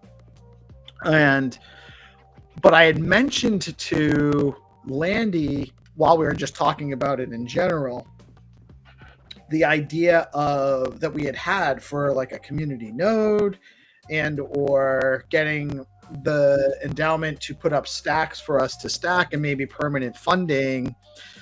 And we were talking about it, and it seems like the opportunity there might exist outside of having them stack the STX, but possibly converting an award amount to USDH and utilizing that yield, because it's a higher yield, and the yield actually comes from outside of the ecosystem. So it's not going to diminish or dilute other yield, because the yield on Hermetica comes from the delta neutral trade, or the delta neutral short position, and the fees they earn outside of the ecosystem on that. So there might be a way to create some kind of community permanent funding through stacking USDH. That's huge. I like the idea of it. And let me be very clear. I love Landy, and I was just kidding whenever I said he sold out. That's not He's a very smart dude, and he communicates really well. Yeah. He always sounds really convincing. Doesn't matter what he says. He might be saying like, rubbish, but it just sounds really convincing. That's my buddy. But like, I do like the idea of getting around that like different barrier by using a Bitcoin-backed stable, a yield-bearing stable, to kind of, secure some community funding, right, through that type of yield. It's not stacking. Well, so the funding then isn't subject to price fluctuation, which you don't get the advantage, you don't get the upside, but you also don't get the volatility to the downside. So your funding remains consistent once you have it. Yeah. The yield right now is at a low at 8%, which is like probably really close to the best case scenario you're going to get over time with stacks anyway. And it goes as high as like 25%. So it's averaging somewhere between 12 and 15%. So you're getting a better yield. You're avoiding the price volatility, and the yield is actually coming from outside of the ecosystem. So it's not, it solves a lot of the potential hangups for the funding through stacking stacks. It gives better yield, less volatile, and it's not harming anything into the ecosystem. So I think it might be a really viable concept. I almost called you. I almost asked you if you were available for a call after I got off the phone with Landy, but I was on the phone with Landy for like an hour and a half yesterday afternoon. I was like, I can't talk anymore. It's an interesting concept. I would just say if there is any like yield generated from this or revenue, that's if I think about it as a revenue, and I want to save some into the Treasury. So we got to have a savings account. I think at least just my concept, I would always have some savings account, and you don't want to save in USDH.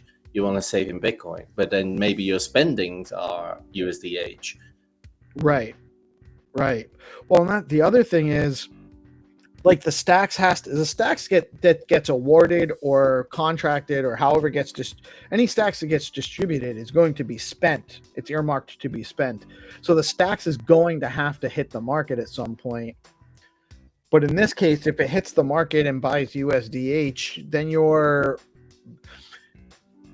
providing more liquidity into the ecosystem too by stacking it with USDH, not in a stacking pool, but on the USDH platform, because that's going to end up being a lot of the liquidity pairing throughout the ecosystem as it grows is going to be USDH anyway. So let me get this straight. So like we would have a node, we would run a node, and then we would take the stacks and then convert it into USDH and then stake it on Hermetica. It wouldn't be a node. So what I would see happening, like I'm talking about numbers. Let's say we were able to get $1 million allocated from the endowment to fund a stacks community grant that then gets converted into USDH and is earning 15% annually in USDH. And that's $150K a year and then you still have that $1 million. So you have that endowment forever. And you're deepening the USDH liquidity. You're deepening the USDH liquidity. You're creating this predictable short-term sale of stacks, but you're not going to have this continuous dumping as the ecosystem. Because, through funding a community initiatives, you might find a way to, who's to say that person doesn't experiment with some type of stacking, like with the community projects, the USDH then may be converted back into stacks on the platform. Right, it absolutely can be, depending on what they want to do with it. Whatever they build, right. Right. To say that it doesn't, end up, and that's a good way to, like, a good route, Right. you can earn yield and then put the yield into the community. And if we can get them to allocate $10 million, which again, I'm just pulling numbers out of the air. But if they can allocate $10 million to be stacked in USDH, if it generates at 15%, that's $1.5 million a year to fund the community projects. That's huge. I mean, me personally, as long as I don't care how the yield is earned, as long as there's a way to fund community initiatives in perpetuity. It's simple. That's that. But you guys are thinking, of course, in other aspects, like what other things we need to think about, right? But as long as we can have something that we can help the builders on the ground floor, then I'm down. I'm game. I want to be able to help. I want to be able to get involved in the social campaign, get involved in the education portion of it, all of it. Yeah, there's honestly, we have such a long and wide road out ahead of us here. There's so many things we can do, so many ways it can go, but it really is it's really encouraging that these opportunities are here. Think about where we were 6 to 8 months ago. We weren't sure how we were going to fund things and how we were going to support the ecosystem, and we do need bootstrap liquidity. We need more liquidity in the ecosystem, and funding projects through bootstrapping liquidity at the same time could be a huge game changer if it's something we really can facilitate. I don't know if it'll work that way. There's no guarantee you're getting 15% on Hermetica, by the way, but it almost is. Based on how it works, you're getting yield. You're going to get significant yield and putting it into Hermetica, and it's non-dilutive. It's not gonna take money out of people from It's not going to discourage other stackers. It's not going to dilute. It'll actually add to the liquidity pool, so it'll solve some of the liquidity problem at the same time. I think it's worth looking further into, and I'm actually glad that Hero kind of suggested we were going to look at funding opportunities today. Sometimes it seems like these things just kind of manifest right on time, right together. It's weird how things are synchronistic sometimes. So from my experience, the challenge is with this is there are many ideas on the table, and we don't know which one to pick. We don't know who to listen to. So my suggestion to the people is no need to overthink it or over discuss it. Just try it, with a pilot with a small amount, see how it comes out. Because there are so many different ideas, I cannot predict which what'll work. What will work logistically or impact wise. So because Haddy probably has and somebody in Metro's position, they hear all these great ideas, and how do they judge, how do they evaluate which one to execute? Because you probably cannot execute 10, you can only do a few. So $2.5 million dedicated towards whatever way we need to generate that yield and make it shake. Yeah, just try with smaller amounts, see how it goes, and when it actually works, roll it out bigger amount. So that's what I would say, because we can discuss it for 6 months and trying to plan it perfectly. After hearing everybody say in this decentralized world, and then the execution gets really slow. So I would rather quicker, smaller amount execution.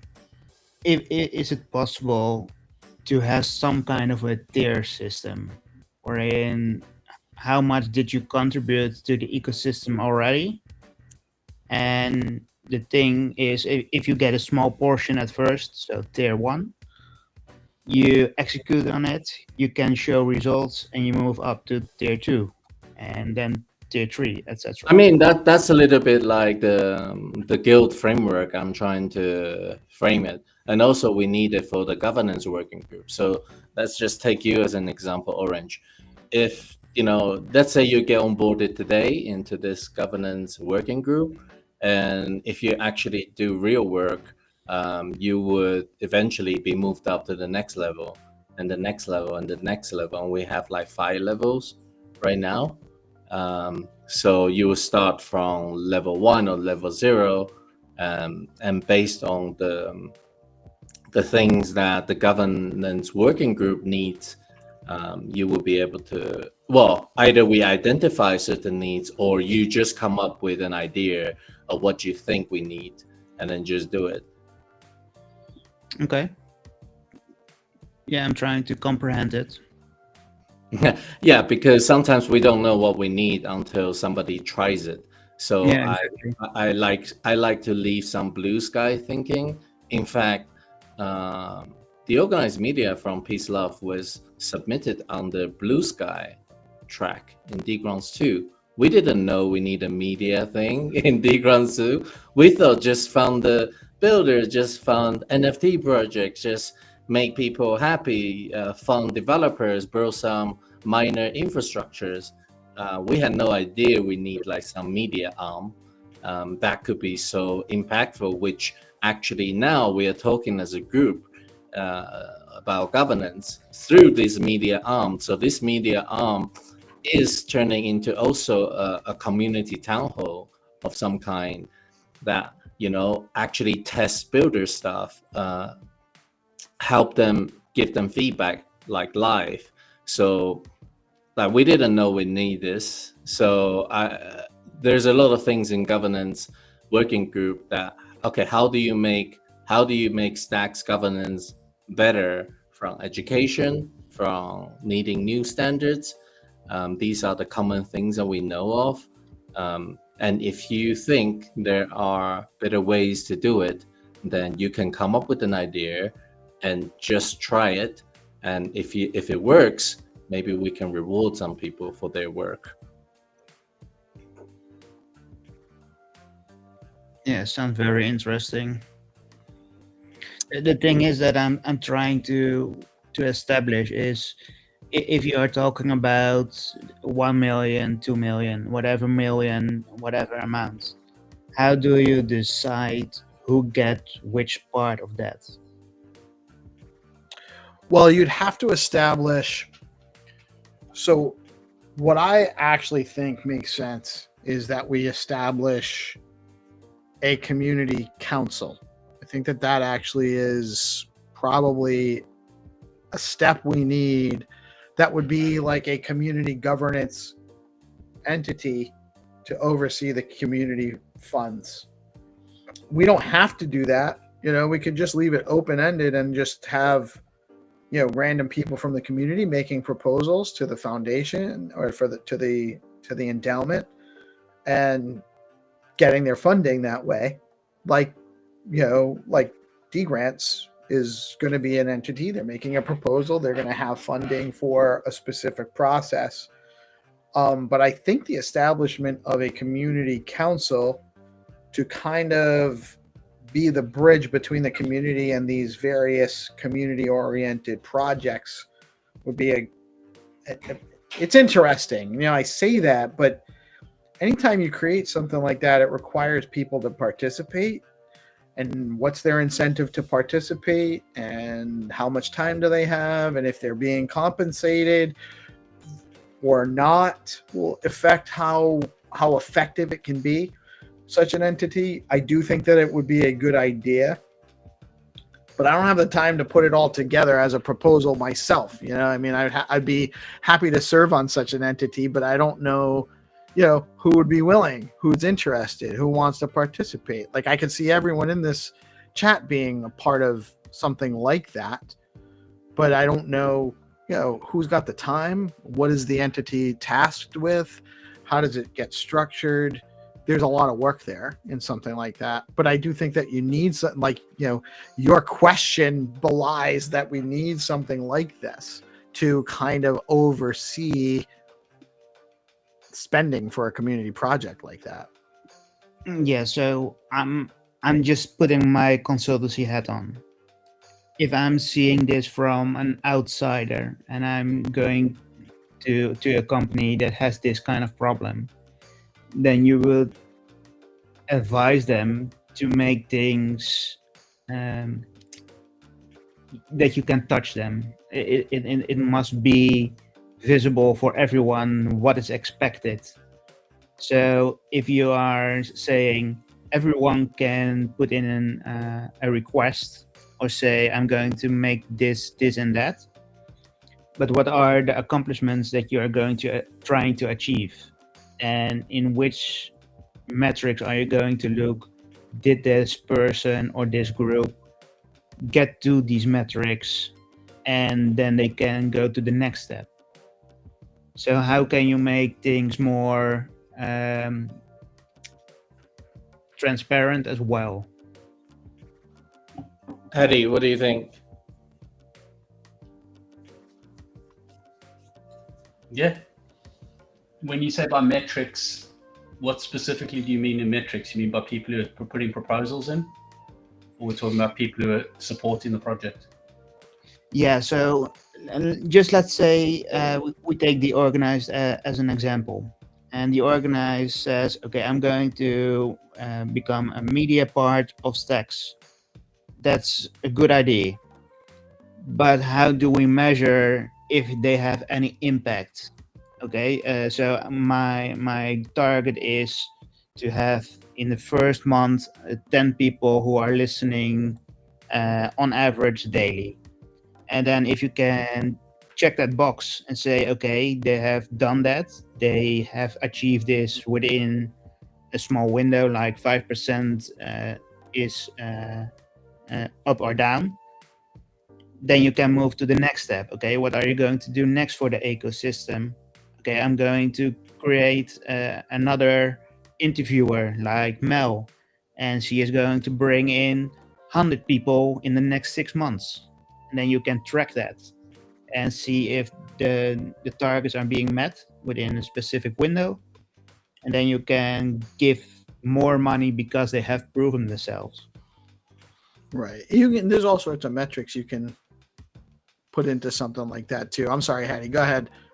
No, you're right. I think it will run exactly the same way as before. I think the metrics have to be part of the project proposal. So if you have a project, you need to really consider your metrics.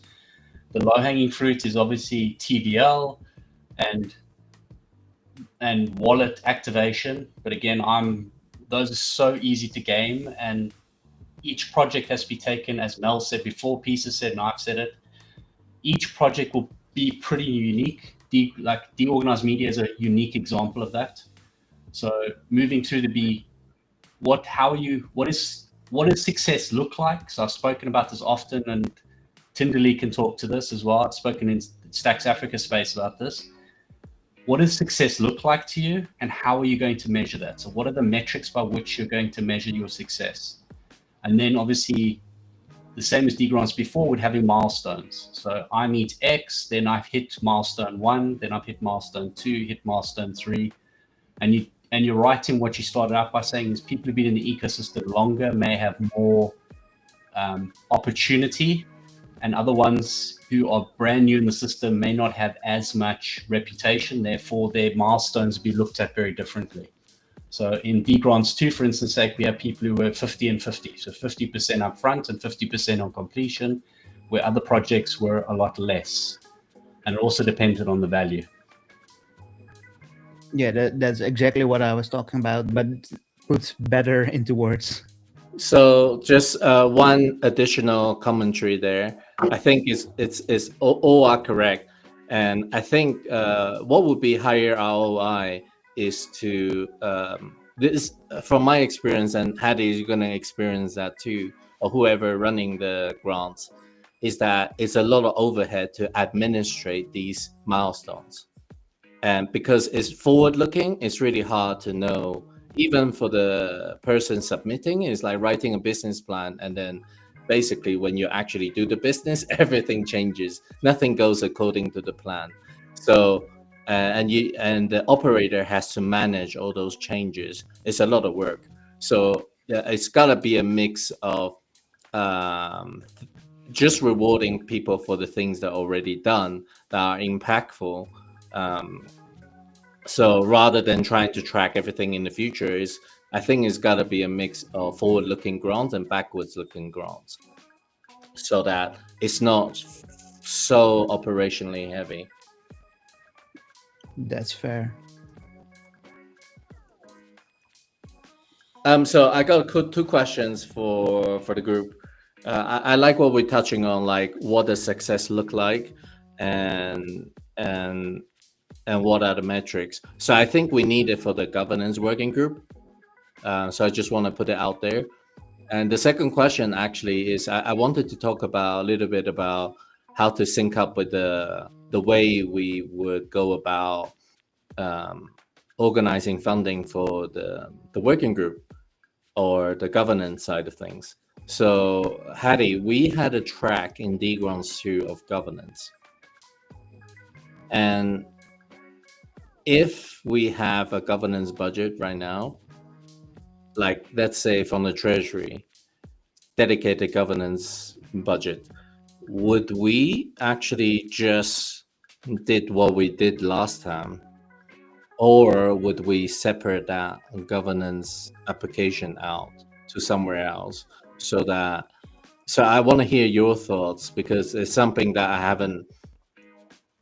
haven't like come to any specific idea on, but maybe you had some thoughts. Let's tease it out first. So what are the objectives of so what would this pot of money or this allocation, what were you looking to use it for? Because then it's better to understand if that aligns with D grants, what we had before. So do we break it out into a separate track that's underneath governance, which is probably a lot better because you have more governance focus on it? Yeah. Me looking at a really quick answer, a longer answer would be, is it better to sit there because there may potentially be more attention in D grants? Okay, I see. So let's say if I were asking you as a D grants leader, along with other leaders, you're gonna need to team up. How would you feel? Would you want to, because it's better to bring eyes together, and maybe it's easier for an applicant as well, that it all just sits under one umbrella? Yeah, well, so the question would be, what would you like to achieve from proposals coming to governance? I guess this is not just me, it's a question for the group, but personally, for sure, I think lots of gaps still needed. I think we need better. My priority is to get more editors to improve the process, like documentation of the process, and sub-editors. Those are the most critical gap that's a little bit more broken than others. Other ones are like quality of life improvements. I would say making sure the contributors are paid, such as the sub-deputies, sub-editors, governance cap groups. And also, I think we should have, continue to have governance conversations like we do on this space, and also on X. And also I want to generate more governance leaders. That's like the next generation governance leaders, so that we can have an engagement community. But obviously there are things like we need better SIP educations. Perhaps we need more tweets out about governance. So there are many different things. Okay, so what we're looking at is, perhaps this is me off the top of my head thinking about it. Yeah. you just outlined the objectives of this governance group and what falls underneath the foundation at the moment. Yeah. Perhaps it might be better that it's a joint. So the funding comes from governance. Yeah. Runs inside of D grants, but it's overseen by governance. Therefore, technologies can be fostered and utilized in different tracks. Or potentially there's a joint funding. So some of it comes from D grants, some of it comes from the governance part, because it's building technology for governance, for instance sake. So D grants, I don't think is going to bring editors in, and I don't think it's going to help with the personnel issue, but I definitely see it building out the technology to make the lift easier. Yeah, I like the idea. I think it would be a little bit of a shame if it was like you come to D grants and then whatever ideas of governance, oh, you gotta go to this other place. It seems like a little bit disjointed if I view it from first principle perspective. You just want to come to Stacks. You just want to request some funding somewhere. And it will be easier if you don't have to run around the ecosystem and chase people. Or chase. From a governance perspective, so putting my governance hat on, I think it's vitally important that we have the same processes and we build those out with governance, because if governance isn't involved in the processes, then we have a problem later on. So D grants sits on a pillar of governance. Right. We have to work with governance in order to make sure that we are doing the things that we want to do in the ecosystem and we driving the ecosystem forward, and governance is a pivotal part of that. So I don't see any separation. I do see D grants model and the governance model as proposal entry points being exactly the same. We're building the same thing. Okay. That makes a lot of sense too, that like the governance working group or whatever's established there kind of also serve the role of a community council. Yeah. Like community council, we're actually talking about, because one of the main responsibility of the community council, I guess, is to manage funds. I think it's hard to separate the responsibility of managing fund and the community council. If you have that completely separated, you got to create two separate groups for no reason. Yeah, for no reason. You're creating that's inefficiencies at that point anyway. You know. Yeah, like Jack Binswitch, like he's a community council leader. Right. And then you want to get him into another group called grants committee, because he's so experienced in knowing which grants to allocate. And now you're splitting Jack into two separate groups. But I think you're just achieving the same thing. Eventually, at the end goal is the same. So, yeah. No, yeah, that makes sense that they would. And you've been working on establishing that working group. I think the working group model you're working on for governance, it's a decentralized system, and we don't want to maybe force people to do things, but I definitely think that the other working groups should kind of look at the model as far as getting some of the future leaders or the future. Yeah, I mean, that's the idea. I want to try and leave it as flexible enough and almost like it's a good model for you to have, because you are just gonna make your own area great, such as the BNS. We have the likes of Darth Dude, we have Snazzy. If I try to think of a few people off the top of my head, you have Darth Dude, you have Snazzy, you have Eric, and then you have Crypto Dude, who are like really passionate about BNS. And I think yesterday I heard on Twitter Space there was another guy at a big whale. So how do you capture those people? Hunter something. Yeah. Just like instead of like everybody just loosely running around, I think if you have a structure, then you can make sure the pipeline of the likes of GPSC have a really structured way and just scalable way to mint more GPSCs, to mint more Darth dudes. Right.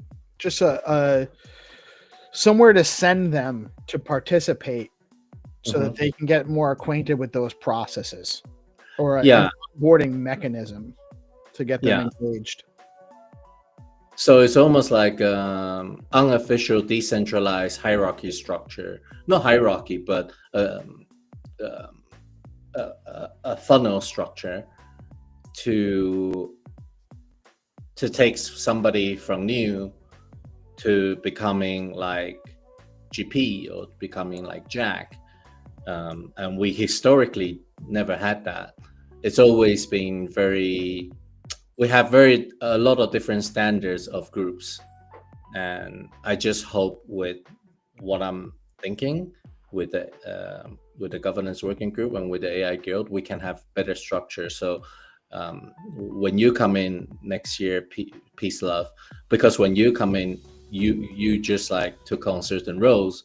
It wasn't like structured, and I guess like I helped some part of you to become like more involved in governance. But I think if you came in next year, I would hope that there's a better incentive structure, there's better organization structures for you to easily know, okay, this is where I'm at in the governance world in Stacks.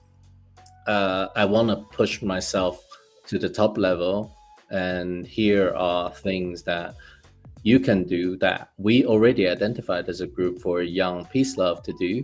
Or you just want to take up new initiative, like I said to Orange, you have a better idea, you take up that initiative, you make some impact, and then we help you grow to the next level. Yeah, it makes a lot of sense. Like, I'm not shy, so I'll go and ask questions and try to get myself into the information that I'm looking for, the groups I'm looking for. And it wasn't clear. Like I had to, and not by any lack of work by anybody either. Like it's just that it hadn't been organized yet. There's a lot to do. And I think it's already a lot more organized and clear now from where we were a year ago. Yeah. With how that looks. And it's only going to get more and more defined and more engaged with over time. Yeah.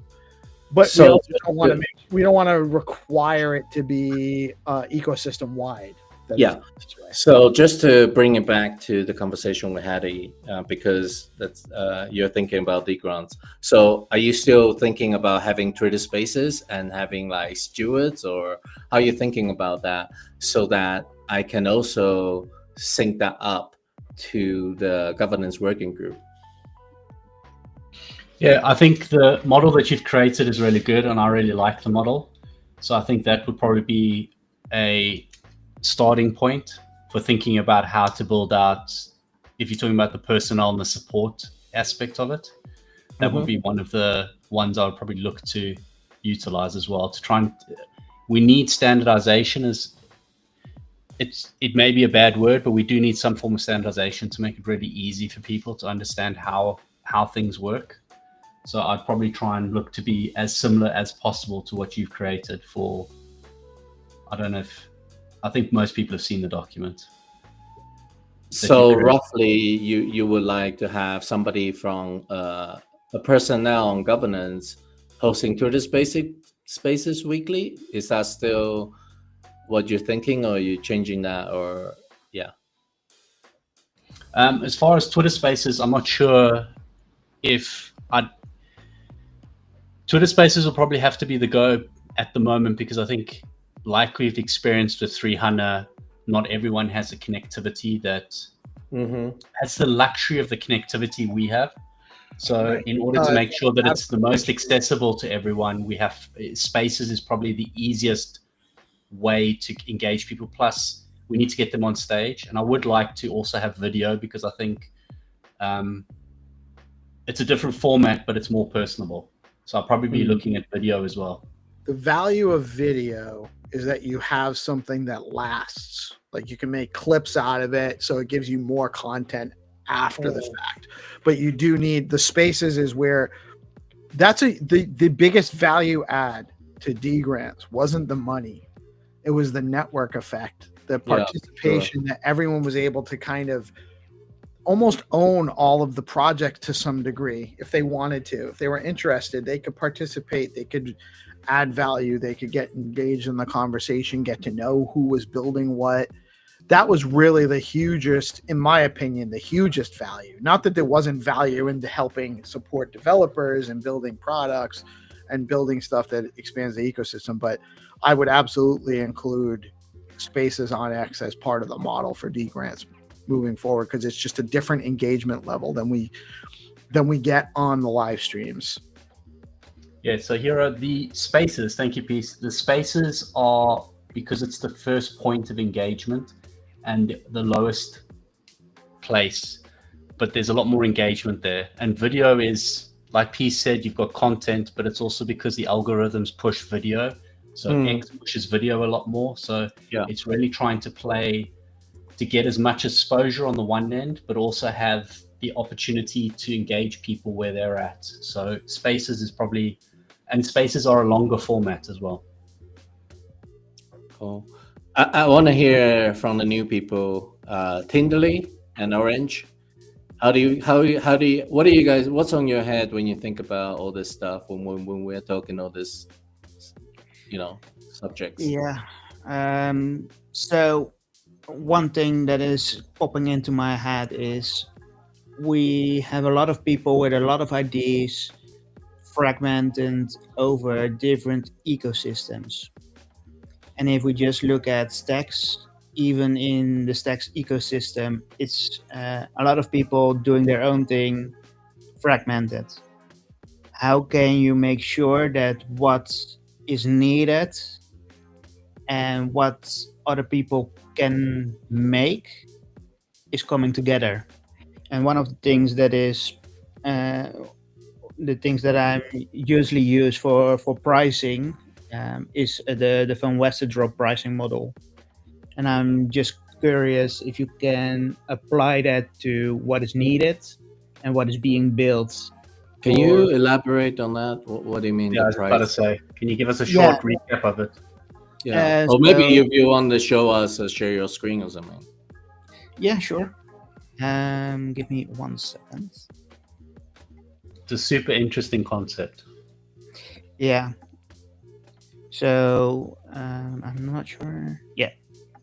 So the Van Western pricing model is basically you have a questionnaire, and then you're asking people all kinds of questions to determine what is the most efficient price for my product to be sold at, that I know the most amount of people will come and I can get the most amount of money back.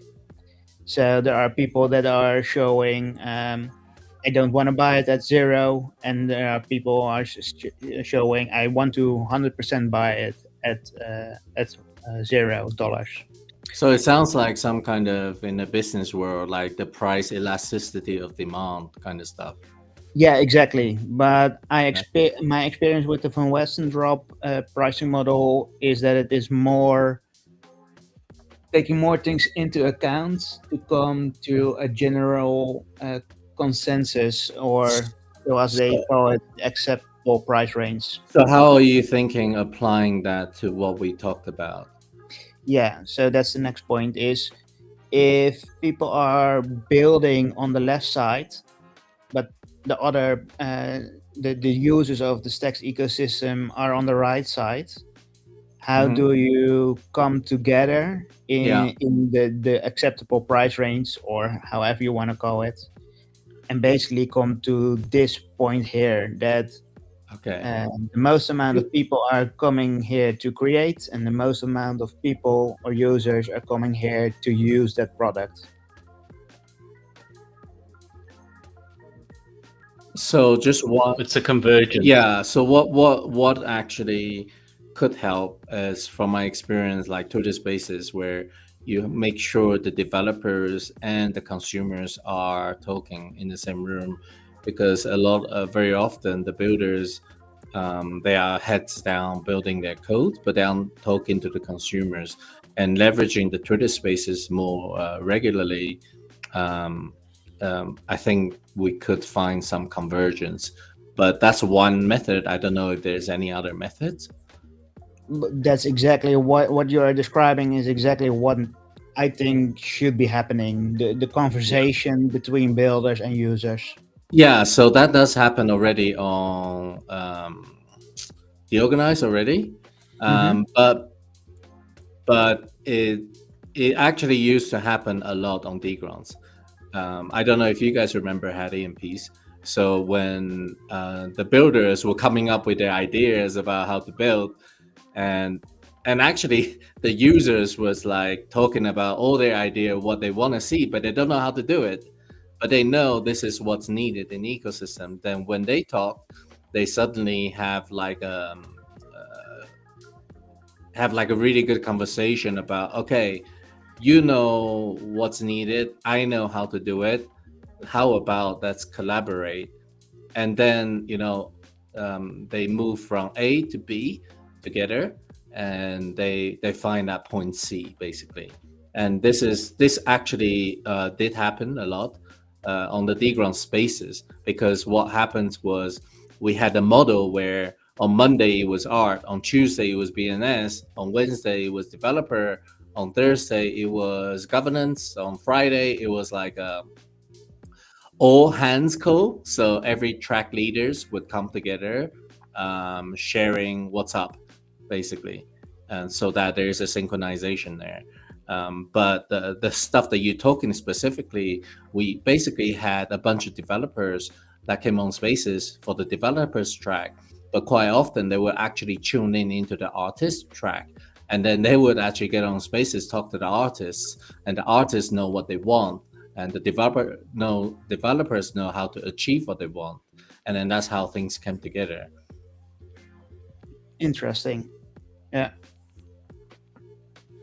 The thing that I noticed in a lot of things that are being built is I'm building because I can build it, but I don't have really uses for it as of yet.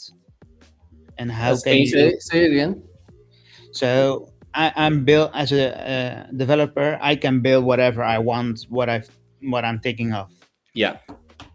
But that doesn't mean that there are people who want to use it. 100%. Like this is what they that's talk where about. That's where we come in too. Yeah. You want to come on and show your projects. When you go to Bitcoin Frontier Fund or Accelerator, they always, I've gotten a bunch of requests to do surveys or questionnaires when they are building their stuff, and they actually talk to the end user. Is one of the requirements for the accelerator to talk to the end user, to make sure the builders know exactly what the end user is thinking, or whether it's actually good or bad. And you have seen like perfect example in the Stacks ecosystem, where the likes of the current most popular protocols such as Bitflow and Liquidium started out completely different. They had their own idea of what user want, but it, like when they actually spoke to the user, or when they actually launched their stuff in the market, like it's different. And so they had to pivot, and they succeed because they were more flexible and because they listened to the consumers. And this is what we want to emulate that too. So the big question is then, how do you incentivize people to help in determining what the end user wants? I don't know. Because if someone asks me, can you do a questionnaire? It's not really that I say, yeah, because I like you. But there are not enough people that are saying, because I like you, I will do it for free, or I put my time into it. So one way I can think of is having like an incentivized tester group, which we actually did, and it was pretty good for a while. And that can be like a dedicated group that the builders can go and ask for like consumer questions per se. Okay. Yeah, sorry for my ignorance because I've not taken everything into account. Um, You it- take it's it's all very new for me. This. That's okay. We love new people, and this is exactly where everybody starts. Orange. So thanks for asking all the questions. They are really good questions. Yeah, Orange, it's Pleasure. been amazing. Thank you for bringing up the Westendorp. It's something that's a lot of people can get a lot of value out of, especially builders, understanding the conversion to the price and finding their band to play in. Yeah. Exactly. You saw that with Crypto Dude. He was built. He's like one of the smartest dude in the whole Stacks Right. ecosystem. I'm not even joking when I say he's actually one of the smartest. He was building in the background on his own without talking to the end consumer for a while. But his real acceleration exploded on the organized media. Like he can launch. 100%. He can't. I didn't know he was gonna. I had no idea he was gonna be so outwardly personable either. Like he was. No, I didn't know First that. time I had him on a space. He actually was on a space before he ever came on the show. Yeah. I had spotlighted him on the space. Went back Oh, for Derupt, not. oh yeah. I think back in the day I did say, hey, Crypto Dude, you gotta connect with the organized. They can showcase your Derupt. I want your Derupt to succeed. Yeah. Because I saw him like heads down building this amazing cool technology of Derupt, but he was like alone. And I said, well, you gotta connect with people. Maybe we can help you succeed. You've we seen can the help you game him succeed. and GP have been cranking on, right? I know. I saw the fucking metaverse. That's like and that's like great insane for us stuff. too, by the way. Getting him on, having him vibe code on the show, Amazing. breaking stuff. Same thing with Trip. Same thing with Rosar. Eric's been on with some BNS stuff early before it was ready. Like it's full circle, getting these people integrated into the community, and DGrants is also a facilitator of that same kind of thing. Yeah, it is. Conversation, the spaces, conversations, and getting to know each other and building that network. If we hadn't had that foundation from DGrants, we wouldn't have been able to level up BoostX or So just to bring it more practically, Orange. So what will happen is continue to do what PeaceLove said. And also, for example, if we had Crypto Dude on a space today, like with us in the same room, he will show us the stuff that you're doing. Let's say Orange is the end consumer. He would actually get live feedback from you on this call. Or if it's like DGrants code, it would happen something similar, but he cannot screen share. So it will be more like a talking to an end consumer, servering live on the Twitter space methodology versus screen sharing, getting live feedback methodology via the organized. That's very interesting. Awesome stuff. We are just about at the 1 hour mark. It's just shy of 11:30. So maybe a quick wrap up and plan for next week. What do we want to get into for next week, Hero? I want to try and organize all governance chat from your group, from the caps. Okay, yeah. And also from other caps, and see who I can get. So I need to. Well, I'll stump it in the governance cab chat and just say, hey, you guys got to come on the show next week. Hero said. Yes. So yeah, it would be nice so that we can actually officially launch our working group. I'll try to get all the models framework finalized. Maybe Orange can be part of that framework. You can be our new governance, I don't know, like ambassador. No ambassador, but maybe like a young Jedi.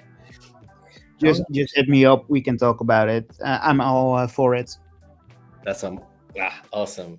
Yeah. Well, first step, add them to the working group DM. Yes. So no, I think that's a good thing that we talked about it today. We synced up with Haddy. So I think Haddy and I and us, we probably have a sort of a consensus So we would continue to do what Degrants do, and I think it is good that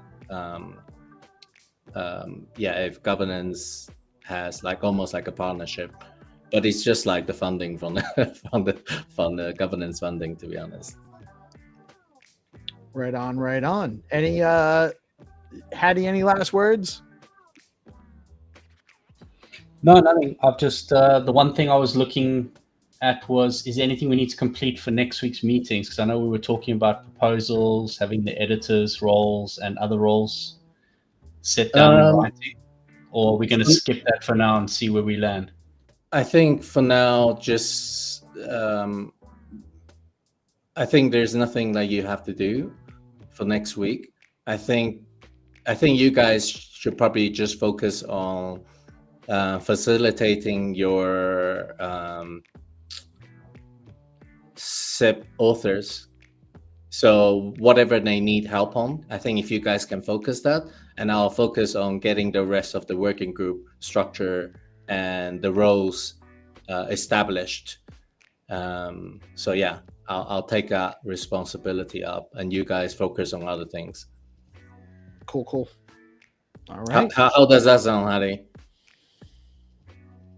Yeah, it's good. I think it's good to touch base with everyone. I don't know how easy it's going to be to touch base. As like Peace said, it's pretty quiet at the moment. So I don't know if we're going to be able to have much for next week as a update. Yeah, that's okay. No worries. Just continue to be there. Be like the support system for the SIP author whenever they need. I would say if you spot any good talents I think that's the thing I like everybody to maybe, if you come across anybody who is good with GitHub, can help us. I think that would be a big add to our group. Like good with GitHub that can help go to the SIP repo, tidy things up when SIPs get submitted. Like Fridger right now updating his stuff. Maybe that SIP editor can go in, take a look, tidy things up, mention some basic comments there. I wonder if the Stacks Ascend group might actually be a good resource for that. Someone that has GitHub experience. Okay, yeah, that's a good idea. Let me note that down, actually. Let me, where are they? Because they always commit to some stuff, right? Right. Yeah. They're always, it's just, there's a lot of devs in there, and devs generally have experience. And they're onboarding devs with new projects, so they're kind of probably looking for exposure and stuff too. So they're looking for ways to kind of ingratiate themselves and get into the community. So I'll make a post in there. Cool. See if we can get anybody that way. All right. Thanks, guys. All right. Awesome stuff. Thank you guys again for your time and effort helping drive Stacks improvement and innovation. This is another great call. Lots of productivity. Tune in every Friday, guys, at 10:30 after the morning show and Find to Earn. We do this every week. If you are interested in getting involved, message Hero, message myself, message Haddy. We are looking for more people. We just onboarded Orange. You got to get involved in the conversation, but if you get involved in the conversation, even if you have just a lot of questions and not as many answers like Orange actually seems to have, we still want you. We need more participation. So get out there, get involved. However if governance on the ecosystem is interesting to you, let us know. We'll get you involved in that working group at the entry level or wherever you might fit. GP, anything going on today before we sign off? Yeah, man. So over the weekend, we've got these monthly Stacking DAO poker tournament. So I'm going to be sending out invites to OGs in the ecosystem later today and making a post. Registration for guests in the Stacking DAO Discord will start at 12 p.m. ET tomorrow. And then we have 150 seats. So it might be a little bit less once we see people opting in to, register that are active in the Discord every day. But it shouldn't be too much less than 150 seats. Later, we have Deorganized Nightly at 7 p.m. And we're going to be doing a game night in the Zest Discord as well. So we're going to be playing different Discord games and other games, from around the ecosystem. Maybe eventually we'll be playing FPSTX. Let's go. So tune into the Deorganized Nightly segment tonight at 7 p.m. ET, and get into the Zest and Stacking Down Discord. Don't forget to jump into the Deorganized Discord. The AI Guild is hosted there, so if you're trying to learn how to cook, it's a good place to start to learn about the tools. So, yeah, badass, man. Happy Friday, guys. Right on, right on. And that poker tournament is not just for bragging rights, correct? Yeah, no, there are prizes. There are prizes in STSDX. So get in there, go have some fun, whoop on some players, and maybe have a chance to win. So first, second, and third place all have prizes. Awesome stuff. Thank you again. Thank you, GP. Thank you, everybody. Hero, Haddy tenderly made it through the whole show. Let's go. And Orange getting more and more integrated into the ecosystem. That's a huge value add for us too. I am Peace Love Music. We are Deorganized Media, coming at you live every Monday through Friday, supporting the ecosystem however we can. Builders on Bitcoin, builders on stacks, builders for humanity. Y'all have a blessed weekend. Peace out.